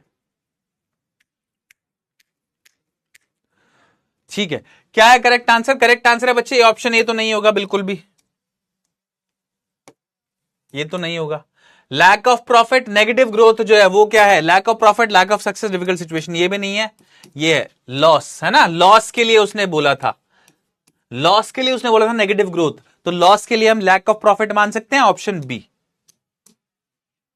गुड, बहुत बढ़िया। नेक्स्ट लास्ट क्वेश्चन इसका, find a synonym of the word casual from the passage. ये जो वर्ड है कैजुअल, इसका सिनोनिम पूछा है आपसे पैसेज से, पैसेज से ढूंढना है इसका सिनोनिम, बताइए। अनऑफिशियल, इनफॉर्मल, एड्रेस या अपॉर्चुनिटी। एक बारी पैसेज दोबारा देखना चाहते हो तो एक बारी दोबारा देख लो फटाफट से, आपके पास थोड़ा सा टाइम है, इतने सेकंड्स हैं, बताइए। पर मुंबई में भी हो रही है, वाह यार तुम लोग तो हर जगह, हर जगह हो रही है, मैंने मान लिया, समझ गया मैं, पूरे नदर इंडिया में बारिश हो रही है, आई अंडरस्टैंड दैट। नॉर्थ में नहीं हो रही, अच्छा ठीक है, अयोध्या में भी बारिश सब लोग अपनी प्रेजेंस दे रहे हैं, वहां पे भी हो रही है, हाँ वहां पे भी हो रही है, वहां पे भी हो रही है। ओके, कैजुअल का क्या सिनोनिम है? अब देखो दो सिनोनिम्स है, एड्रेस और अपॉर्चुनिटी तो रूल आउट कर ही सकते हैं एलिमिनेशन से, इन दोनों तो बिल्कुल नहीं हो सकते हैं। अनऑफिशियल भी हो सकता है, इनफॉर्मल भी हो सकता है, लेकिन पैसेज में कौन सा दिया गया है? पैसेज में आपको इनफॉर्मल दिया गया, अनऑफिशियल नहीं दिया गया, इसलिए करेक्ट आंसर हो जाएगा option B, informal. He wants an informal atmosphere, ऐसा बोला था ना, इसलिए। फाइन, तो एक बार स्टैंडिंग्स देख लेते हैं आप लोगों की। पहले पैसेज के बाद क्या है? अनन्या, अनन्य, अनन्या है, अनन्य है, I don't know, Patel, Pongal से साहिल, आरोही सक्सेना, दीपांशु चौधरी, अंशु त्रिपाठी, म्याओ म्याओ, नैन्सी, राहुल कुमार कुमार, नीवा, हर्ष कुमार। ठीक है, बढ़िया, शाबाश, मूविंग ऑन। नेक्स्ट चलते हैं, चलिए। अब ये पैसेज जो है वो आपको बताता है शांत रहने की इंपॉर्टेंस। अगर आप लोग बाय नेचर एक शांत इंट्रोवर्ट टाइप ऑफ इंसान है, तो इंट्रोवर्ट टाइप ऑफ लोगों को ना बड़ा बोला जाता है कि यार तुम लोग थोड़ा सा खुलो बोलो, लोगों से बातचीत करो, है ना, ऐसा बोला जाता है जनरली। बट आपको ये बता दूं कि there is nothing wrong with being introvert. Introvert होना कोई गलत बात नहीं है। मुझे लगता है ओवर टाइम जो इंट्रोवर्ट होते हैं ना वो भी एम्बीवर्ट हो जाते हैं। एम्बीवर्ट क्या होता है? इंट्रोवर्ट और एक्सट्रोवर्ट का मिक्सचर जो बीच में है दोनों के, ठीक है। तो इंट्रोवर्ट लोग भी धीरे धीरे सीख जाते हैं, जहां जरूरी होता है बोलना वो आना चाहिए, बस ऐसा नहीं हो कि कोई जोरी बात है बोलने लेकिन आप शर्मा के नहीं बोल रहे हैं, वो गलत है। अदरवाइज इंट्रोवर्ट होना इज कंप्लीटली फाइन। देखो ये पैसेज इसी के बारे में बताता है, ध्यान से देखिए। I must say, and I do not mean कि एक्सट्रोवर्ट लोग गलत होते हैं, इसका ये कहने का मतलब बिल्कुल नहीं है, ठीक है। इंट्रोवर्ट लोगों को सही नहीं मनाते, इसलिए उनको दिलासा दे रहा हूं अभी कि नहीं ऐसा नहीं है बिल्कुल। देखो कैसे, I must say that beyond occasionally exposing me to laughter, my constitutional shyness has been of no great disadvantage to me. क्या मतलब है इसका? मैं बता रहा हूं बस। हाँ, मुझे ऐसा बोलना चाहिए कि बियॉन्ड ओकेजनली एक्सपोजिंग, ओकेजनली मतलब कभी कभी, एक्सपोजिंग मी टू लाफ्टर यानी कि मेरे ऊपर लोग कोई हंसे, इससे ज्यादा मेरी कॉन्स्टिट्यूशनल शाइनेस। कॉन्स्टिट्यूशनल शाइनेस का मतलब क्या है भाई? ऐसी शाइनेस, ऐसा शाइनेस मतलब होता है शर्मीलापन। शर्मीला अगर कोई तो शाय बोलते हैं उसको, तो बोलते हैं ऐसी शाइनेस जो कॉन्स्टिट्यूशनल है, मतलब मेरी पूरी कॉन्स्टिट्यूशन में, मेरी बॉडी में, मेरे सोल में बसी हुई है। यानी कि ऐसा मान लो कि कोई पैदाइशी शाई है अगर, ठीक है, in by nature, by birth अगर कोई शाय है तो बोलते उसके लिए यूज किया गया constitutional shyness has been of no great disadvantage to me, यानी कि मेरी शाइनेस मेरे लिए कभी नुकसानदायक नहीं रही, कभी कभी बस लोग मेरे पे हंस देते हैं, बस इतना तो हुआ है मेरे साथ, ये मतलब है पहली लाइन का। In fact I can see that on the contrary it has been all to my advantage, बल्कि ऐसा बोलता है राइटर इसका कि मैं ऐसा बोल सकता हूं कि ऑन द कॉन्ट्ररी, कॉन्ट्ररी मतलब अपोजिट, इसके विपरीत, इसके विपरीत it has been all to my advantage, इसका हमेशा मुझे फायदा ही हुआ है अपनी शाइनेस का। कैसे? देखो, my hesitancy in speech which was once an annoyance is now pleasure, मेरी जो झिझक थी, हेजिटेंसी मतलब होता है झिझक, लिखते रहना ये वर्ड साथ साथ, मेरी जो झिझक है इन स्पीच, बोलने में जो झिझक है मेरी, which was once an annoyance, जो कि एक टाइम पे बड़ा इरिटेट करती थी, मेरे को अनॉय करती थी, गुस्सा आता था कि यार मैं बोल नहीं पाता, इज नाउ प्लेजर, अब वो एक आनंद है, प्लेजर है। क्यों? Its greatest pleasure has been that it has taught me the economy of words. इसका सबसे बड़ा फायदा क्या हुआ है कि इसने मुझे इकोनॉमी ऑफ वर्ड सिखा दी है, शब्दों की क्या कीमत होती है ये सिखा दिया। इकोनॉमी ऑफ वर्ड्स मतलब शब्दों की कीमत बहुत होती है, शब्दों की कीमत वाकई में। शब्द ही हैं जो दो कंट्रीज के बीच में वॉर करा सकते हैं, सोचो कितनी पावर है शब्दों में। सबसे पावरफुल वेपन है इंसान के बनाए हुए, एटम बॉम्ब नहीं है, शब्द है। दो देशों के बीच में लड़ाई हो सकती है अगर एक दूसरे देश के बीच में गलत बयानबाजी हो जाए, और दो देशों के बीच में जिनके बीच में लड़ाई चल रही है उनके बीच में सुलह भी हो सकती है, वॉर खत्म भी हो सकता है अगर सही शब्दों का इस्तेमाल किया जाए। कितने पावरफुल होते हैं वर्ड, समझिए इस बात को। एनीवे, तो उसने क्या सिखाया मुझे इकोनॉमी ऑफ वर्ड सिखा दिया है, जो चुप रहना है शाइनेस है मेरी उसने। I have naturally form the habit of restraining my thoughts, मैंने नेचुरली एक हैबिट फॉर्म कर ली है, क्या? रिस्ट्रेनिंग द माई थॉट्स, अपने थॉट्स को थोड़ा सा रिस्ट्रेन करने की, रोकने की। Okay, and I can now give myself the certificate that a thoughtless word hardly ever escapes of my tongue or pen। और बोलता है कि अब मैं अपने आप को एक सर्टिफिकेट दे सकता हूं, क्या? कि एक थॉटलेस वर्ड मतलब बिना सोचे समझे कोई शब्द कभी भी ना तो मेरी जबान से निकलता है, ना मैं पेन से लिखता हूं उसको, ना तो बोलते हुए नहीं लिखते हुए, कभी भी मैं बिना सोचे हुए कुछ नहीं बोलता, जो बहुत बिल्कुल सही बात है। I do not recollect ever having to regret anything in my speech or writing। Recollect मतलब रिकॉल, याद करना। बोलता है मुझे ऐसा याद नहीं कभी भी ऐसा हुआ हो कि मैंने कुछ भी जो बोला हो या लिखा हो उसको रिग्रेट किया हो। मतलब ये ऐसी बात बोलता ही नहीं है, क्योंकि शांत रहता है, चुप रहता है, कम ही बोलता है, तो इसलिए बड़ा सोच समझ के बोलता है, इसलिए कभी भी ऐसी बात बोलने की बोली ही नहीं जिसको रिग्रेट किया हो कि यार ये क्या निकल गया मुझसे, गलत हो गया, ये तो गलत है यार, सॉरी बोलना पड़ा उसके लिए, ऐसा कभी नहीं हुआ। I have thus been spared many a mishap and waste of time। इसलिए मुझे कई बार, मिसहैप मतलब होता है एक छोटा मोटा इंसिडेंट या एक्सीडेंट, दुर्घटना कोई छोटी मोटी, तो बोलता है इसलिए मैंने बहुत सारे मिसहैप और वेस्ट ऑफ टाइम को स्पेयर कर दिया, मतलब बच गया हूं मैं उनसे, स्पेयर हो गया हूं, स्पेयर मतलब बचना। Experience has taught me that silence is part of the spiritual discipline of a votary of truth। Experience ने मुझे सिखाया है कि साइलेंस जो है ना, शांति जो है, is part of spiritual discipline, वो आत्मिक एक अनुशासन होता है ना। स्पिरिचुअल डिसिप्लिन मतलब आत्मीय या जो रिलेटेड टू स्पिरिट हो, आपके अंदर सोल से रिलेटेड हो, उसके डिसिप्लिन के लिए, sorry, spiritual discipline of a votary of truth. Votary होता है मंक, सन्यासी, एक ऐसा सन्यासी जो सच के रास्ते पे चलता हो, बस उसके लिए अगर कुछ डिसिप्लिन है, उसको अगर कुछ अनुशासन फॉलो करना होता है, तो वो क्या? वो साइलेंस होता है, चुप रहना।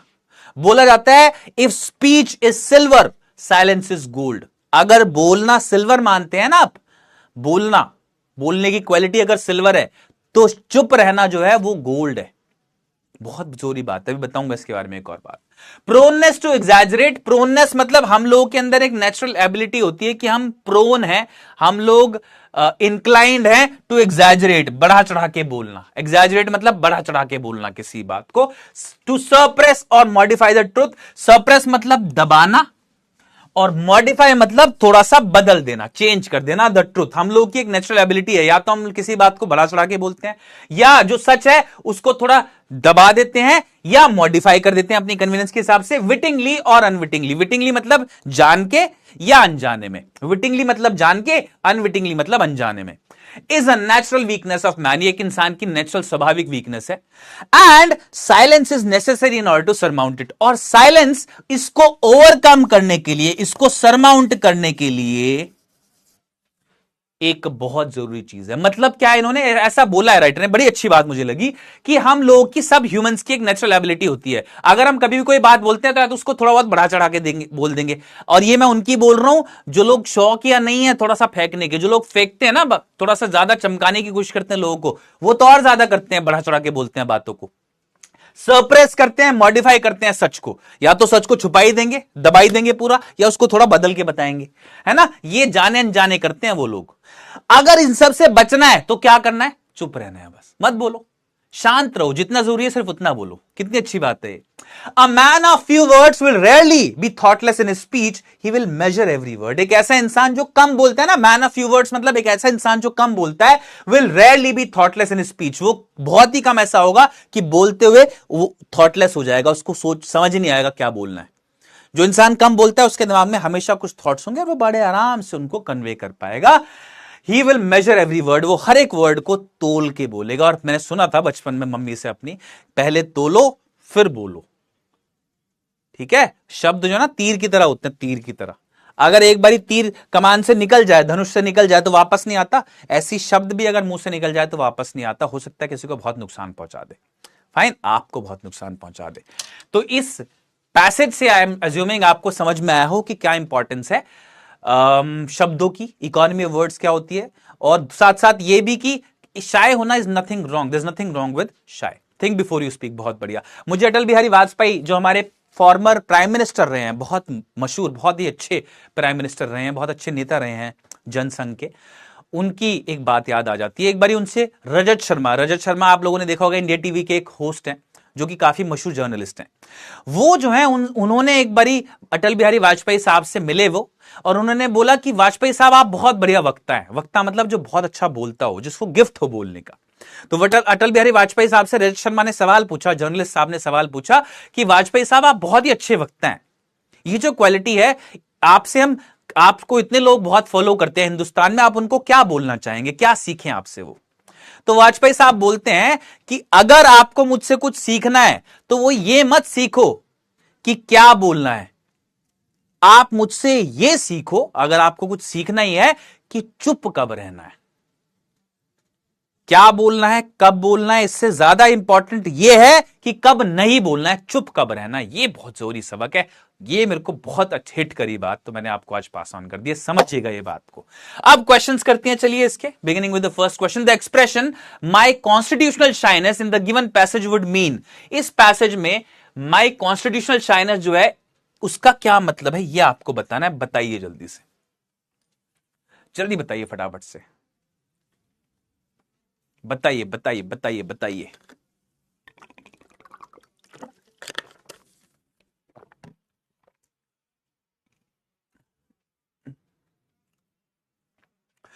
जो भी स्पैम कर रहा है, I am going to get them blocked. याद रखिएगा ये बात, ध्यान रखना इस बात को, है ना। हम बात कर रहे हैं यहाँ साइलेंस की इंपॉर्टेंस बता रहा हूं मैं आपको। इट्स आयरॉनिकल कि मैं आपको साइलेंस की इंपॉर्टेंस बता रहा हूं और आप यूजलेस वर्ड्स यहां पर लिख रहे हो, कंप्लीटली अलग टेंजेंट में हो, मतलब आप पैरेलल यूनिवर्स में चल रहे हो ऐसा लग रहा है। Shyness is mentioned in Article 1 in the Indian Constitution. Shyness prescribed as mark of our democracy in the preamble of our Constitution. The innate and natural shyness in the author, a shyness that the author pretends to derive some evil advantages in life. क्या मतलब है देखो, innate मतलब होता है ऐसी quality या ऐसी चीज जो आप बाय बर्थ लेते हो। innate मतलब बाय बर्थ, एक ऐसी क्वालिटी शाइनेस जो कि बाय बर्थ हो, इनेट मतलब जो जन्म से हो आपके अंदर, ठीक है। तो यहां पर करेक्ट आंसर ऑप्शन सी ही है। कॉन्स्टिट्यूशनल शाइनेस का क्या मतलब है, ऐसी शाइनेस जो कि आपके अंदर जन्म से हो, नेचुरली हो, ऑप्शन सी, ठीक है, बढ़िया, नॉट बैड। ध्यान से देखिए, what natural weakness of man is mentioned in the passage, कौन सी नेचुरल वीकनेस के बारे में बताया गया इंसान की इस पैसेज के अंदर। हम सब लोगों के अंदर एक नेचुरल वीकनेस होती है, क्या, सारे ह्यूमंस के अंदर, वो क्या है, ये आपसे पूछा गया है, बताइए। सर चुप ही तो नहीं रह पाती। बच्चे यही तो करना है। वैसे आई बिलीव मी, आप लोग अभी क्या करते हो, आप लोग बाय डिफॉल्ट आपका मोड रहता है बोलने पे, स्पीक। आपको क्या करना है, बस वो बाय डिफॉल्ट जो मोड है ना उसको बदल देना है। क्या बदलना है, आपको बाय डिफॉल्ट मोड रखना है चुप रहने का, साइलेंस का, और जब जरूरत हो तब बोलना है। अभी आप क्या करते हो, उल्टा करते हो, आप बोलते रहते हो और जब जरूरत होती है तब आपको लगता है यार अब चुप हो जाना चाहिए, आप उल्टा करके देखो एक बारी, बिलीव मी आपकी लाइफ विल टर्न अराउंड, क्योंकि आप सुनना शुरू कर दोगे लोगों को। अभी आप कोई बोलता होगा ना, उसको बीच में रोक देते होगे कि नहीं मैं पहले मैं बताता हूं तुमको। और जब आप दूसरों को सुनते हो तो आपका ज्ञान बढ़ता है। जब आप बोलते हो तो आपको तो वही पता है ना, जो आप ऑलरेडी पता है वही बोलोगे। जब आप सुनते हो तो आपको कोई नई चीज समझ में आ सकती है। ठीक है, नई चीज सुन सकते हैं आप, कुछ नई चीज सीख सकते हैं। एनीवे, करेक्ट आंसर क्या है बच्चे? वीकनेस क्या है हर एक इंसान के अंदर? Over thinking, proneness to exaggerate, fear of public speaking, laziness and writing. Option B. हमारे सबके अंदर एक बेसिक इंक्लिनेशन है, झुकाव है, प्रोन है हम बढ़ा चढ़ा के बोलने के लिए, किसी बात को एग्जैजरेट करने के लिए। अरे कहां गलती कर रहे हो यार, ये तो इजी है। According to the passage the author shyness has helped him avoid. इस पैसेज के अकॉर्डिंग ऑथर की जो शाइनेस है उससे क्या अवॉइड है? सर आप भी बहुत बोलते हो 2 घंटे लगातार। यार मेरा काम है बोलने का, मैं अगर चुप हो जाऊं तो आप लोगों को क्या काम? आप उससे अलग देखो ना, पूरे दिन मैं बिल्कुल बहुत कम बोलता हूं मैं, वैसे मेरी बिल्कुल आदत नहीं। Unless required I do not speak. जब तक जरूरत नहीं होगी तब तक नहीं बोलूंगा मैं, और जितने शब्दों की जरूरत होगी ना उस कोशिश करता हूं कि उतना में ही बोलूं या उससे भी कम यूज करूं। मैं बहुत इकोनॉमिकली यूज करता हूं शब्दों को भाई मेरे। आपको मैं ज्यादा से ज्यादा समझाने की कोशिश करता हूं, बोलता हूं ज्यादा से ज्यादा आपके आगे, ताकि आप लोग को समझ में आ जाए, एक तरीके से नहीं तो दूसरे से आ जाए। वाह यार, तुम लोग तो मेरी क्लास लगा दोगे। Anyway, according to the passage author shyness has helped him avoid. Author की शाइनेस ने उसको किस चीज को अवॉइड करने में हेल्प किया है? Making friends easily, regretting his speech और writing, participating in public events, expressing his thoughts. किस चीज ने शाइनेस ने उसको हेल्प करा है? Option B, regretting his speech और राइटिंग। शाइनेस की वजह से, ओ सॉरी, रिग्रेटिंग नहीं भाई, पार्टिसिपेटिंग और expressing his thoughts, making friends easily. The author shyness has helped him avoid. अच्छा हाँ, अवॉइड मतलब किस चीज को अवॉइड करा है वो उसने? रिग्रेटिंग हिज स्पीच और राइटिंग। कभी भी ऐसा नहीं हुआ है कि वो कुछ ऐसा लिख दे या बोल दे जिससे उसको अपनी स्पीच को रिग्रेट करना पड़े। ठीक है सर, आप बढ़ा बढ़ा है अपनी तारीफ। सर आप अपनी तारीफ कर रहे हैं कहाँ यार, मैं तो कहाँ ही। अच्छा ठीक है, कुछ नहीं बोलूंगा मैं, no comments. Anyway, the author as a mature individual believes that his shy nature brought him what. Author as an individual, एक मैच्योर इंडिविजुअल की तरह बोलता है कि उसकी जो शाई नेचर है उसकी वजह से वो क्या क्या फायदा हुआ है उसको, एक तरह से पूछा है, ब्रॉट हिम व्हाट। शाई नेचर की वजह से क्या है, क्या हुआ है शाई नेचर की वजह से? Sir we have only one life to speak. वाह वाह वाह वाह, बोलो आप बोलो। जब तक आप लोग अपने आप तजुर्बा महसूस नहीं करते ना किसी चीज का, तब तक आप लोग समझते नहीं हो। तो आप लोग खूब बोलो, थक लो बोल बोल के। ठीक है, और जब आपको लगे कि यार ये यार बहुत हो गया, तब आप साइलेंट मोड में आ जाना, है ना? सही बात है, कहा क्या रखा है चुप रह के, खूब बोलो, छिक लो। ओके, मैच्योर्ड इंडिविजुअल की तरह शाय नेचर जो है उसके लिए क्या लेके आई है? ग्रेट एडवांटेज लेके आई है लाइफ में, अनमैच जॉय एंड एंचांटमेंट लेके आई है, disadvantage while performing rituals, media coverage. Correct answer option A. पहली लाइन में बोला है उसने कि except for exposing me to laughter beyond occasionally exposing me to laughter, it has been of great advantage to me, ऐसा बोला है उसने, है ना? Option A. Next, from the given option select the one which appropriately answers the following question. The author due to his shy nature, author अपनी shy nature की वजह से क्या? Would aggressively attack any and every crowd around him, worked hard to hide his stammer, naturally formed the habit of restraining his thoughts, या become an ascetic. Ascetic मतलब होता है monk, सन्यासी।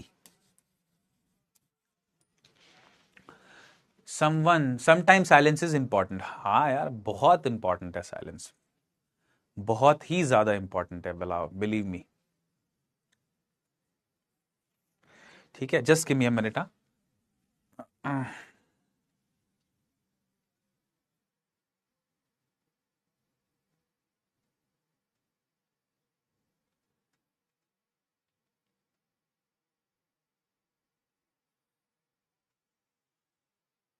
Yes, okay.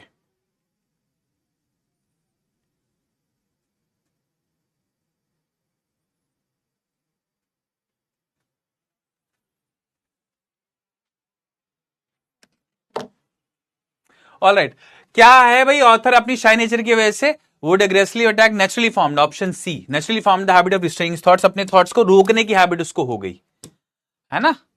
बहुत ज्यादा थॉट दिमाग में आते हैं तो समझ नहीं आता क्या करना। Choose the word that is most similar in meaning to hesitancy as used in the passage. Hesitancy जो है, जो पैसेज में यूज किया गया है, उसके लिए आपको सिनोनिम पिक करना है। सिनोनिम बताइए, सिनोनिम सिमिलर इन मीनिंग। हाँ, सिमिलर इन मीनिंग जो है to hesitancy as used in the passage, जो कि पैसेज में यूज किया गया है। Confidence, doubt, certainty and clarity. मैं तो चुप ही रहती हूं। अच्छा ठीक है, फिर तो आपको नुकसान नहीं होता होगा ना। बिल्कुल, ये पैसेज ये तो बताता है कि फायदा है चुप रहने में। Silence in speaking depends on the situation. हाँ, ये भी बात सही बोली किसने, साहिल परमार ने, बहुत सही बात है ये। कई सिचुएशन में बोलना बहुत जरूरी होता है, कई सिचुएशन में चुप रहना बहुत जरूरी होता है। दोनों ही इंपॉर्टेंट है, पता होना चाहिए आपको ये। इसलिए तो वाजपेयी साहब की बात मुझे बहुत जरूरी लगी। उन्होंने बोला ना कि ये मत सीखो कब बोलना है, ये सीखो कि चुप कब रहना है। बोल तो आप नेचुरली लेते ही हो by default. Okay, correct answer है बच्चा पार्टी ऑप्शन बी, डाउट। ठीक है, ऑप्शन बी, डाउट। बहुत अच्छे, नॉट बैड, नॉट बैड। ठीक है, देखते हैं एक बारी क्या स्कोर है आप लोगों का। आरोही सक्सेना, नीवा, राहुल कुमार, स्वास्तिक अरोड़ा, वंशिका, साहिल चौधरी, साक्षी, तरन, हनी, दिव्यांशी। बहुत बढ़िया, टॉप 10 को शाबाशी। नेक्स्ट पैसेज आ रहा है आप लोगों का। ठीक है, next passage, next passage. Yes, I have seen Naruto, देखा हुआ है मैंने। ओके, नेक्स्ट पैसेज है बड़ा इंपॉर्टेंट मुझे लगता है। शांति हम लोग ढूंढते हैं ना अपने जीवन में, वो शांति उसके ऊपर है कुछ कुछ। देखो, human beings crave peace of mind. हम सब लोग क्रेव करते हैं, क्रेव मतलब बहुत चाहते हैं पीस ऑफ माइंड, शांति, दिमाग की शांति मिल जाए। But it is hard to find an individual who can say that he has attained such a state of mental equilibrium. लेकिन यह मुश्किल है ऐसा इंडिविजुअल, ऐसा आदमी ढूंढना। लेकिन यह बड़ा मुश्किल काम है कि आप एक ऐसा इंडिविजुअल ढूंढ पाओ जिसने अटेन कर लिया हो, जिसने पा लिया हो एक state of mental balance. Equilibrium मतलब बैलेंस, आप लोग साइंस में पढ़ते होंगे इसको। एक ऐसा mental balance which will allow him to live a life of tranquility, जो कि उसको एक शांत जीवन, ट्रैंक्विलिटी होती है बच्चे कामनेस, पीस, क्वाइट, एक ऐसा जीवन जिसमें शांति हो, सुकून हो, सुकून मान लो आप। ठीक है, ट्रैंक्विलिटी को बहुत मुश्किल है एक ऐसा इंसान ढूंढना। हम सब ढूंढ रहे हैं पीस ऑफ माइंड, लेकिन एक ऐसा इंसान ढूंढना जिसने मन का सुकून, शांति पा ली हो, ऐसा इक्विलिब्रियम मेंटल बैलेंस में वो हो, ये ढूंढना मुश्किल है, मिलेगा नहीं आपको ऐसा इंसान। Peace of mind is a distant dream for all of us. हम सब लोगों के लिए एक बहुत ही दूर का सपना है peace of mind. The reason is that people hanker after ideal peace. Reason ये है कि लोग जो है ना आइडियल पीस के पीछे पड़े हुए हैं।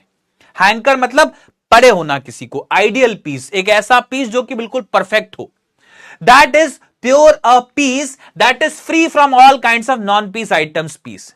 यानी कि एक ऐसे पीस के चक्कर में हम, शांति के चक्कर में हैं, जो कि बिल्कुल परफेक्ट आइडियल पीस हो, जो कि फ्री हो सारे नॉन पीस आइटम्स से।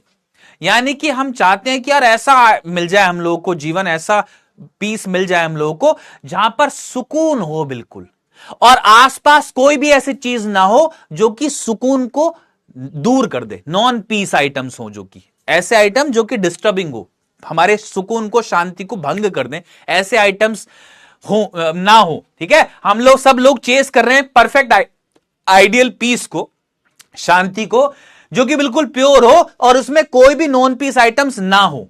ऐसी चीजें हो ही ना जो कि शांति को भंग करें हमारे आसपास, ये हम चाहते हैं। अब आगे देखो, but this kind of absolute peace is not in nature store house. लेकिन इस तरीके का एब्सोल्यूट पीस, इस तरीके का परफेक्ट पीस नेचर के स्टोर हाउस में है ही नहीं, कुदरत ने बनाया ही नहीं है ऐसा Shanti. Let us take the analogy of a rose. चलो एक एग्जाम्पल लेते हैं, एनालॉजी मतलब सिमिलैरिटी लेते हैं एक रोज की। एग्जाम्पल जो है ना, रोज, कमल का फूल, उसका एग्जाम्पल लेते हैं। A rose is a very beautiful flower but every stem has its thorns. एक रोज जो है ना बड़ा खूबसूरत फ्लावर होता है, लेकिन हर एक स्टेम जो होती है ना रोज की, उसमें कुछ कांटे होते हैं, थॉर्न्स होते हैं। थॉर्न मतलब कांटे। Indeed thorns are an integral part of the rose plant. कमाल की बात यह है कि रोज प्लांट के अंदर कांटे तो होते ही हैं, इंटीग्रल पार्ट है, मतलब आप सेपरेट नहीं कर सकते रोज को और कांटों को, साथ में ही होंगे वो। A poet has rightly said that thorns serve as security guards for the flower. एक पोएट ने अपनी पोम में ऐसा बोला भी है कि ये जो कांटे हैं ना, ये बहुत ही नाजुक चीज है जो फूल कमल का, उसके लिए सिक्योरिटी गार्ड का काम करते हैं, प्रोटेक्ट करते हैं, मतलब एक तरह से उसको। There must be hard thorns along with soft flowers. दोबारा देखना इस लाइन को, there must be hard thorns along with soft flower. Soft flower के चारों तरफ हार्ड थॉर्न्स, कांटे होने ही चाहिए। That is there must be non peace items along with peaceful items. इसका क्या मतलब हुआ कि जो पीसफुल आइटम्स है ना, जो शांति सुकून देने वाली चीजें हैं हम लोगों को, उसके चारों तरफ ऐसे एलिमेंट्स होने ही चाहिए जो शांति सुकून को भंग करें। अपोजिट आइटम्स होने ही चाहिए वो, ठीक है। A peaceful mind is a very precious aspect of human nature. एक पीसफुल माइंड ह्यूमन नेचर का बड़ा प्रीशियस एस्पेक्ट होता है। And it too needs safety to maintain its sublime quality. और उसको भी सेफ्टी चाहिए अपनी सबलाइम क्वालिटी को मेंटेन करने के लिए। सबलाइम मतलब एक्सीलेंट, बहुत बढ़िया, ठीक है। तो पीस जो है ना बहुत बड़ी चीज होती है, और अपनी क्वालिटी उसको मेंटेन रखे रहने के लिए सबलाइम क्वालिटी, उसको भी कुछ सेफ्टी की जरूरत होती है। Studies in psychology show that an untroubled mind very soon becomes stagnant and loses its creativity. अब आप सब लोग, जिन लोगों को लगता है कि हम बहुत टेंशन में, परेशानी में हैं लाइफ में, उन सब का एक जवाब मुझे यहां पर मिला इस पैसेज में, इसलिए मैंने आज इसको रखा है। ध्यान से देखना इसको। स्टडी दिखाती है साइकोलॉजी की कि एक ऐसा इंसान जो कि बिल्कुल ट्रबल में ना हो, परेशानी में ना हो, अनट्रबल्ड मतलब जिसको कोई टेंशन परेशानी ना हो, mind very soon become stagnant and loses his creativity. Stagnant मतलब स्टक। एक ऐसा इंसान जिसको कोई भी परेशानी ना हो ना जीवन में, वो एक जगह स्टक हो जाता है, फंस जाता है, और अपनी क्रिएटिविटी लूज कर देता है। नई चीजें सोचना, नई चीजें करना, इनको लूज कर देता है वो एबिलिटी को। For this reason nature always leads people to challenging situations. इसी रीजन की वजह से नेचर हमेशा लोगों को चैलेंजिंग सिचुएशंस में डालती है, आपकी लाइफ में चैलेंजेस थ्रो करती है, इसलिए नेचर, कि आप जो है एक जगह फंसो ना, आपका दिमाग क्रिएटिविटी लूज ना करे, कुछ कुछ क्रिएटिव आइडियाज। अगर आपकी तरफ प्रॉब्लम फेंकी जाएगी तो आप अपना दिमाग चलाओगे इस प्रॉब्लम को समाधान करने में, है ना। अगर नहीं चलाओगे तो फिर कैसे, मतलब अगर नेचर आपकी तरफ प्रॉब्लम ही ना फेंके तो फिर कैसे आपका दिमाग चलेगा, आप कैसे सोचोगे, करोगे चीजों को। It is a non peace item that acts as a challenge for the mind. ये एक नॉन पीस आइटम ही है। आपकी तरफ अगर चैलेंज, कोई प्रॉब्लम आती है तो ये थोड़ी कि वो आपको सुकून, उल्टा होता है ना तो सुकून का, एक तरह से आपको, आपकी तरफ कोई लाइफ में प्रॉब्लम आई तो वो आएगा, वो चैलेंज का काम करता है आपके माइंड के लिए। This guarantees that the creativity of a peaceful mind never comes to an end and is always alive. अब इससे क्या होता है कि आपके दिमाग की जो क्रिएटिविटी है ना, क्या क्रिएटिविटी, कि आप सॉल्यूशन ढूंढोगे इस प्रॉब्लम का, वो कभी भी खत्म ना हो और हमेशा अलाइव रहे। Let's take the example of two different individuals, one who had all the luxuries of life and the other who lacks worldly comforts. अब एग्जांपल लेते हैं दो ऐसे लोगों का, जिनमें से एक जिसको जीवन की सारी लग्जरीज मिली, लग्जरीज मतलब सुख सुविधाएं, आराम, एक की लाइफ बिल्कुल मजे में है, लाइफ की सारी लग्जरीज उसको मिल गए, आनंद उसको मिल गए। And the other who lacks worldly comforts, और एक ऐसा इंसान जिसके जीवन में कोई भी सुख नहीं है, सारे वर्ल्डली कंफर्ट, कंफर्ट मतलब आराम, वो उससे डिवॉइड है, उसको नहीं मिले वो। मतलब एक आदमी बिल्कुल मजे में है और एक आदमी बिल्कुल दुख में है, ऐसे दो लोगों का एग्जाम्पल लिया गया है। The person with all comforts won't have much to talk about as he would be enjoying his life. एक ऐसा इंसान जो कि बिल्कुल कंफर्ट में है, सारी लग्जरीज में है, उसके पास ज्यादा बात करने के लिए कुछ होगा नहीं, क्योंकि वो अपने जीवन को एंजॉय कर रहा है, मजे में है। On the other hand, the one who had a few years of struggle will emerge as a successful person and will remain active and alive.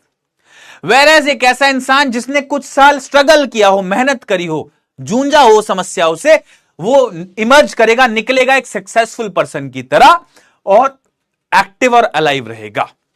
ये है पैसेज, आपका समझ में आया होगा, आई होप आप लोगों को। लाइफ में ट्रबल्स की इंपॉर्टेंस समझाता है ये पैसेज।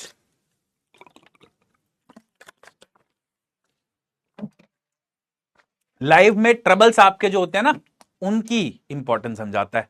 ट्रबल्स जिसकी लाइफ में आते हैं उसकी लाइफ डिफिकल्ट तो होती है, लेकिन वो सीखता बहुत कुछ है, ठीक है। रोज मीन्स गुलाब, अरे हाँ सॉरी यार, हाँ, रोज मीन्स गुलाब, right right right right, okay okay, my bad, rose means गुलाब, yes. Sam in the third level, हाँ थर्ड लेवल याद आ गया तुमको, यस। समझ में आया? कितना इंपॉर्टेंट सी बात बता दी उन्होंने। हम लोग को लगता है यार हमारी लाइफ में इतनी प्रॉब्लम्स है यार, हम क्या, भगवान ऐसा क्यों करता है हमारे साथ? तो हम लोग इसलिए ऐसा करते हैं भाई, मतलब लाइफ में प्रॉब्लम्स इसीलिए आती हैं ताकि आप मजबूत बन सको, आपकी क्रिएटिविटी कभी खत्म ना हो। अगर प्रॉब्लम्स आए ना तो क्या होगा? कुछ कुछ ऐसा है, जैसा मान लो आप लोगों को खाने में मीठा पसंद होगा, लेकिन अगर खाने में मीठा आपको जो पसंद है, अगर सोचो उससे अलग कोई ऑप्शन ही ना हो खाने में, कभी आपने नमक वाला खाना खाया, कभी आपने स्नैक्स खाए, तभी तो आपको मीठा अच्छा लग रहा है। अगर खाने में सिर्फ मीठा ही होता सोचो तो कैसी होता? ऐसे ही होता जैसे लाइफ में सिर्फ अच्छा अच्छा हो बस। अगर लाइफ में अच्छा अच्छा होगा तो आपको इंपॉर्टेंस थोड़ी पता लेगी उस अच्छे की। लाइफ में डिफिकल्ट टाइम आए, मुश्किल टाइम आए, तभी तो आपको पता चलता है। जब अच्छा टाइम आता है आप उसको वैल्यू करते हो, है ना? ये मिक्स ऑफ थिंग्स जो है ना, मिक्स बैग जो है एक, ये आपकी लाइफ को अच्छा बनाता है। ठीक है, मूविंग ऑन, क्वेश्चन करते हैं। चलिए, what is peace of mind? Peace of mind क्या है ये बताना है आपको, बताइए। Feeling happy and excited, attaining mental serenity, achieving one's goals, to be free from all tensions and worries. क्या है आपके अकॉर्डिंग पीस ऑफ माइंड, ये बताइए।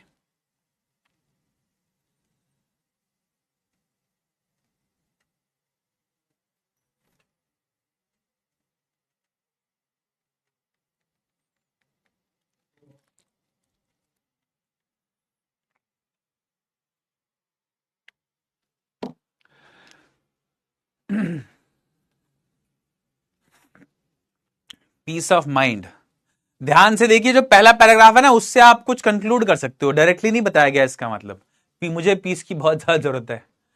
अच्छा, ठीक है, यूल अटेन इट भाई। आप लोग उसको गो चेस करते रहो, you'll be there. Difficult time में भी आपको जरूर। Correct answer option B, attaining mental serenity. Serenity मतलब शांति, पीस, ठीक है, सुकून। Option B. तो पहले पैराग्राफ में आपने यही देखा पूरा। नेक्स्ट, कम बच्चे दे पाए इसका जवाब। Peace of mind is not easy to attain because, peace of mind आसानी से आप अटेन नहीं कर पाते, क्यों? क्योंकि ideal peace does not exist, peace does not come overnight, पूरी एक रात में तो आ नहीं सकता। Peace exist along with a non peace item, peace comes with calm and stillness. Peace of mind हम लोग अटेन क्यों नहीं कर पाते? बताया ना पहले ही पैराग्राफ में राइटर ने कि पीस ऑफ माइंड हम लोग क्यों अटेन नहीं कर पाते, क्योंकि हम चेज कर रहे हैं क्या? हम किसी चीज को चेज कर रहे हैं एक। सर पैसेज दिखा दिया करो, तो दिखाया तो था बच्चे पैसेज पूरा, है ना? पूरा पैसेज दिखाया, समझाया है, बल्कि आप लोगों को। एग्जाम में तो मैं नहीं हूंगा, अभी बस बता रहा हूं कि कैसे रीड करके समझना है। सर क्वेश्चन समझने के, अच्छा समझाने के बाद पोल स्टार्ट करूं, अच्छा ठीक है, ओके, ये कर सकते हैं हम। Ideal peace does not exist, peace does not come overnight, option A is the correct answer. आप में से बोल रहे हैं सी इज ऑलवेज राइट, नहीं, यहां पर ए करेक्ट है। क्यों? क्योंकि हम सब लोग, आपको पहली पैराग्राफ में बताया गया है ना, ये देखो, ये पहला जो पैराग्राफ है इसी में आपको बताया गया है ना, ऐसा क्या बताया गया है? हाँ, ये देखो, peace of mind is a distant dream. क्यों? क्योंकि हम सब लोग, the reason is that, reason क्या है? People hanker after ideal peace, people ideal peace को चेज कर रहे हैं। हैंकर आफ्टर मतलब चेजिंग आइडियल पीस, ठीक है? तो करेक्ट आंसर क्या हो जाएगा बच्चा party? Option A, option A is the correct answer. Ideal peace does not exist, और आइडियल पीस को ही चेज कर रहे हैं लोग। अरे अरे अरे अरे अरे, ये कैसे भाई, ये कैसे? बहुत सारे बच्चों ने, anyway, analogy in paragraph two में जो है वर्ड एनोलॉजी है, एनोलॉजी ऑफ रोज, उसका क्या मतलब है? इंटीग्रल है, लाइकलेस है, कंफर्ट है, लग्जरी है, क्या मतलब है उसका? अगर एग्जैक्ट वर्ड ना मिले तो आसपास नियरेस्ट वर्ड ढूंढा करो, उसके आगे की लाइन तो पढ़ो। अच्छा, मुझे आप ऐसा बोल रहे हो? हाँ, एक्सप्लेन किया गया है, peace exist with non peace item, है ना? But the reason is that, सीधा सीधा आपको पैसेज में एक सीधा आंसर दिया है इसका, तो यूजुअली आपको आंसर दिया भी नहीं होता है, बट इसका दिया गया है।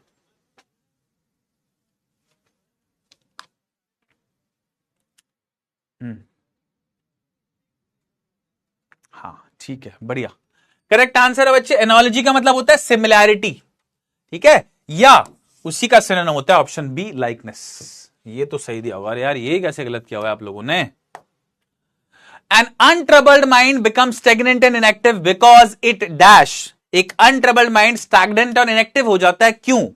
Option A, has nothing to think about, think and bother about, क्योंकि उसके पास कुछ सोचने के लिए और चिंता करने के लिए होता नहीं है। enjoys the peace and pleasures of life, क्योंकि वो पीस और प्लेजर एंजॉय करता है लाइफ के। is satisfied and happy, and option D stress free. Passage को ध्यान में रखते हुए आंसर दीजिएगा, याद रखना इस बात का, ठीक है?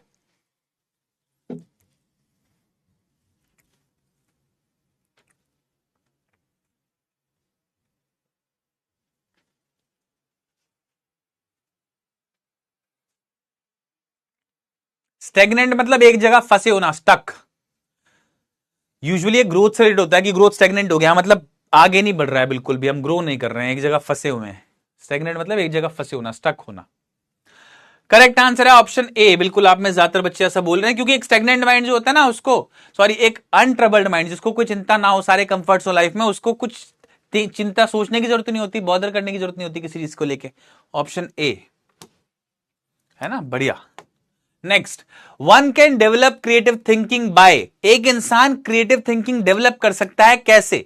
Facing odds at a particular stage in life. Facing odds मतलब facing problems at a particular time in life. Enjoying an affluent life, एक ऐसी लाइफ एंजॉय करना जो कि एफेल्युएंट हो, बहुत बढ़िया लाइफ हो, मजेदार लाइफ हो। Facing the struggles and hardships of life, life के स्ट्रगल्स और हार्डशिप्स को फेस कर कर। Overthinking and reacting to it, ज्यादा सोचकर और उसको रिएक्ट कर कर।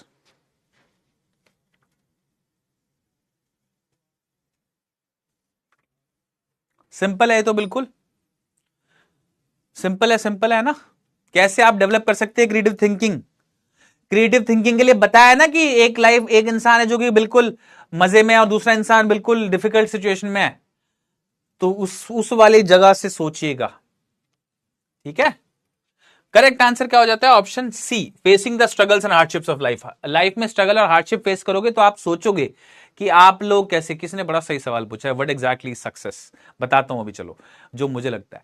एनीवे, स्ट्रगल्स और हार्डशिप फेस करते हो तो आप जब प्रॉब्लम्स आपकी तरफ आती हैं तो आप थोड़ा क्रिएटिव सॉल्यूशन सोचते हैं ना, उनका क्या करना चाहिए, ऐसा सोचते हो, आपका दिमाग एक्टिव रहता है उससे। फाइन, ऑप्शन सी।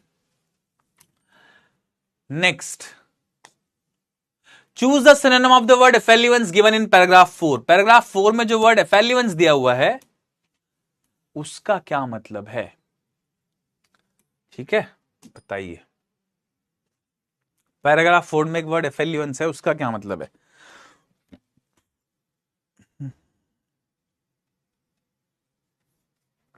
बताइए।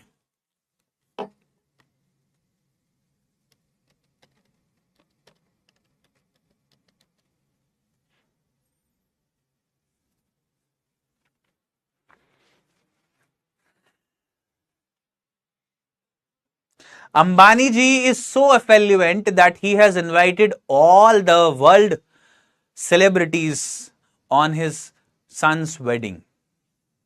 Ambani ji is so affluent that he has invited all the world's celebrities on his son's wedding. Hint है आप लोगों के लिए ये। हाँ, थोड़ा सा मुश्किल सवाल है, बट इवन देन थोड़ा सा ट्रिकी जरूर है, but then again easy question आते भी नहीं है। एफेल्युएंस का मतलब होता है बच्चे अमीरी, समृद्धि, रिचनेस, ठीक है? यहां पर एक और वर्ड है ऑपुलेंस, जिसका मतलब यही होता है, इसका मतलब भी अमीरी ही होता है, रहीसी, अमीरी, एफेल्युएंस, ठीक है? तो करेक्ट आंसर हो जाएगा option D.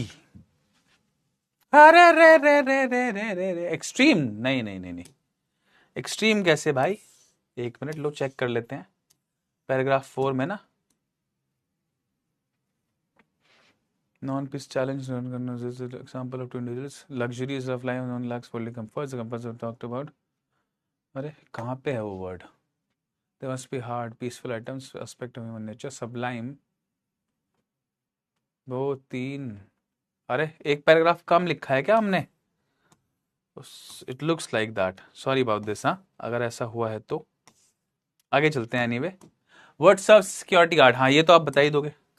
What serves as a security guard for a peaceful mind, क्या चीज सर्व करती है एक सिक्योरिटी गार्ड की तरह for a peaceful mind?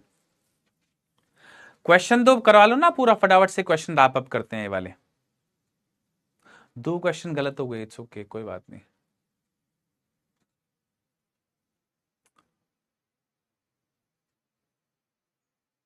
Sir ये कैसा मजाक था, sorry about this. Everyone has different meaning of peace. शांति के लिए तो सबका एक ही मतलब है, सक्सेस का बिल्कुल अलग मतलब हो सकता है। एक बहुत बड़े रईस आदमी के लिए सक्सेस का अलग मतलब होगा, वेरएज एक ऐसा बच्चा जो कि आप लोग, मैंने स्टोरी बताई थी ना आपको, कूड़ा बिनने वाला जो बच्चा था वो साहिब आलम, उसके लिए सक्सेस का अलग मतलब हो सकता है। वो एक ऐसी नौकरी करने लगे जहां पे वो अपने घर का खाना 3 टाइम का आराम से कर पाए, वो सुकून से रह पाए, बस वो सक्सेसफुल है। वेरएज अंबानी जी का बेटा जो है वो हो सकता है एक नया एम्पायर खड़ा कर दे कई करोड़ों का, लेकिन फिर भी वो सक्सेसफुल ना माने खुद को। तो सक्सेस का जो पैमाना है, जो अंडरस्टैंडिंग है, वो सब लोगों के लिए अलग अलग होती है, सब लोगों की लाइफ सिचुएशन पे डिपेंड करती है। ठीक है, ये मेरा मानना है सक्सेस को लेके। ओके, सिक्योरिटी गार्ड क्या है? Challenging time, hard thorns, poverty, creativity. तो पीसफुल माइंड के लिए क्या सिक्योरिटी गार्ड है? ऑप्शन ए चैलेंजिंग टाइम्स, हाँ मुश्किल समय। ये तो दिया होगा ज्यादातर बच्चों ने, बहुत बढ़िया, बहुत बढ़िया, बहुत बढ़िया।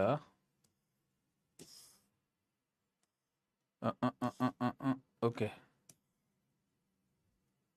ये वाला बताओ, what is the antonym of Sublime? Sublime का एंटोनिम क्या है? सबलाइम एक वर्ड है ना, पैराग्राफ 2 में एक वर्ड था सबलाइम, उसका एंटोनिम क्या है? ठीक है, राव साहब जिसने सवाल पूछा था वो बताओ, आपकी क्या राय है? आप लोग भी बताओ कि आपको क्या लगता है सक्सेसफुल का क्या मतलब होता है। हाँ, मैं रैप अप कर रहा हूं बस, डोंट वरी, आई अंडरस्टैंड कि आप लोग थोड़ा थक गए होंगे, अब काफी रीडिंग हम लोगों ने कर ली। Real peace doesn't exist, it's up to you. I believe happiness is a choice, और मैंने कहीं सुना था, I think I read it somewhere, happiness एक चॉइस होती है, पीस भी एक चॉइस है मुझे लगता है। कई बार हाँ आपके लाइफ फैक्टर्स ऐसे होते हैं जो कि बहुत मुश्किल होता है आपको समझ पाना, शांत आप नहीं महसूस कर पाते, बट देन अगेन अगर आप कोशिश करो तो आप उस पीस की तरफ, उस शांति की तरफ जाते हो जो आप फाइनली अटेन करना चाहते हो, है ना। अब्दुल कलाम साहब ने बोला ऐसा, आप लाइफ में जो चाहते हो आप उसको अपनी तरफ अट्रैक्ट करने की क्षमता रखते हो। शाहरुख खान का डायलॉग भी था ना लाइफ में, अगर आप कुछ सच में रियल सेंस में चाहते हो तो पूरी कायनात लग जाती है आपको उसको आप पा सको उस चीज को, उस तक पहुंचाने में आपको, है ना। मुझे लगता है बात सही है। अगर आप असल मायने में चाहते हो ना शांति, तो आप चेज करते हो उसको, and you create things, you create an environment around yourself जहां पर आप फाइनली एक शांति वाले पीस वाले स्टेट में जा सको। ठीक है, हैप्पीनेस एक चॉइस होती है, याद रखना ये बात। अगर आप खुश रहना चाहते हैं ना तो आप खुश रह सकते हैं, अगर आप खुश रहना चाहते हैं लेकिन आप खुश रहने की बस एक्टिंग कर रहे हो तो गलत है। ठीक है, you have to create environment around yourself, you have to create things around yourself जिससे आप खुशी महसूस करो, आपके आसपास के लोग खुश रहें। ओके, सबलाइम ब्लिंकिट पे नहीं मिलता। ओके, सबलाइम का मतलब होता है बच्चे डिबिलिटेटिंग, एक्सॉल्टिंग, इंप्रेसिव या लोएस्ट। क्या मतलब है बच्चा पार्टी? आप लोगों ने इसका मतलब नहीं बताया मुझे, बाकी सब आपने बता दिया, जल्दी बताओ फटाफट से, है ना, इसका बता दो फटाफट से, क्या मतलब है इसका, जल्दी बताओ। Your full successful means you fulfil your all desires, smile is the best medicine in the world. हाँ ये मैं मानता हूं, ये मैं मानता हूं, बिल्कुल बिल्कुल बिल्कुल सैचुरेटेड है गए बच्चे। ठीक है, मैं बंद कर रहा हूं भाई, क्लास को एंड कर रहा हूं, रुक जाओ, don't worry, someone ignoring me, no not at all. Okay, हाँ सबलाइन का क्या मतलब है भाई? डिबिलिटेटिंग, एक्सॉल्टिंग, इंप्रेसिव या लोएस्ट। करेक्ट आंसर बच्चा पार्टी ऑप्शन सी, इंप्रेसिव। ठीक है, ऑप्शन सी इंप्रेसिव। आप में से ज्यादातर बच्चे, अरे रे रे रे रे रे रे रे रे रे, क्या हो रहा है आज ये, ऐसे कैसे फंस रहे हैं हम सब लोग। मुझे वैसे एक और पैसेज कराना है, बट देन अगेन मुझे लगता है कि यहां पर रैप अप करना पड़ेगा because the time is almost up. Rahul Kumar, Swastik Arora, Taran, Lallan Kumar, Tushika, Aarohi, Asmita, Rishabh, Sahil and Vanshika. Top 10, शाबाशी आप लोगों को बहुत बहुत। एक और पैसेज मुझे बताना था लेकिन टाइम मेरे पास थोड़ा कम है। एक और पैसेज है जिसमें इंपॉर्टेंट लेसन है एक बहुत आप लोगों के लिए। चलो कोई नहीं, आप लोग इसको एज अ होमवर्क अटेम्प्ट करिएगा, इसमें काफी सारे पैसेज और हैं जो मैंने ऐड किए हुए हैं। ठीक है, आप जरूर 2 या 3 पैसेजेस को एज होमवर्क अटेम्प्ट करना है इनमें। मैं आज क्लास को दे रहा हूं विराम इसके साथ, I end the class today with this. मैं मिलता हूं आप लोगों से फिर अगली क्लास में। ठीक है, तो इस टॉपिक के लिए बड़ा इंपॉर्टेंट काम क्या है कि आप लोगों को रीड करना है। अच्छा एंटोनिम था, ओ अरे अरे अरे माय बैड यार। सो सॉरी अबाउट दिस, आज के क्वेश्चंस कुछ गड़बड़ थे, इसका मतलब है ना। आई चेक दैट, मैं एक बार चेक कर लूंगा। एनीवे अब तो मैंने वो क्लिक कर दिया है वैसे भी, but then again thank you so much, मुझे बहुत मजा आया आज की क्लास में, आप लोग लगातार साथ बने रहे। अच्छी बात यह है कि आप लोगों ने 3 पैसेजेस किया और तीनों पैसेजेस में आपने बड़े एनालिसिस बेस्ड मुझे इंपुट्स दिए। थैंक यू सो मच, मुझे मजा आया आप लोगों के साथ डिस्कस करने में। कई सारे आइडियाज थे इसमें जो कि आपको अपीलिंग लगने चाहिए, आपको समझ में आना चाहिए। कुछ इंपॉर्टेंट चीजें मैं लेके आया था आज की क्लास में। मिलते हैं अगली क्लास में। आप लोगों को एक सलाह है बस, वो ये कि इस टॉपिक में अगर आप चाहते हैं आप मास्टरी डेवलप करें, तो इसके लिए बड़ी इंपॉर्टेंट काम यह है कि आप लोग रोजाना इसको प्रैक्टिस करें। रोज कम से कम एक गोल बना लो कि मैं एक पैसेज करूंगा। रोज नहीं कर सकते हो तो हर 2 दिन में, 2 दिन में नहीं कर सकते हो तो हफ्ते भर में कम से कम ये कोशिश करो कि मैं हफ्ते भर में 1 या 2 पैसेज किया करूंगा जरूर। अगर आप ऐसा कर लोगे ना तो थ्रू आउट द ईयर आप लोग by the end of the year बिल्कुल रेडी होंगे, इस टॉपिक में मास्टरी होगी आपकी। ठीक है, इस टॉपिक में इंपॉर्टेंट है कि आप रीडिंग कैसे करते हो, रीड कैसे करते हो, बहुत जरूरी चीज है वो। ठीक है, तो thank you so much, bye bye, see you, मिलते हैं, चलिए bye bye, take care, see you soon, मिलते हैं अगली क्लास में अगले हफ्ते। तब तक के लिए ध्यान रखिए अपना, हम लोग भी मैं भी ध्यान रखूंगा अपना। तब तक के लिए बाय।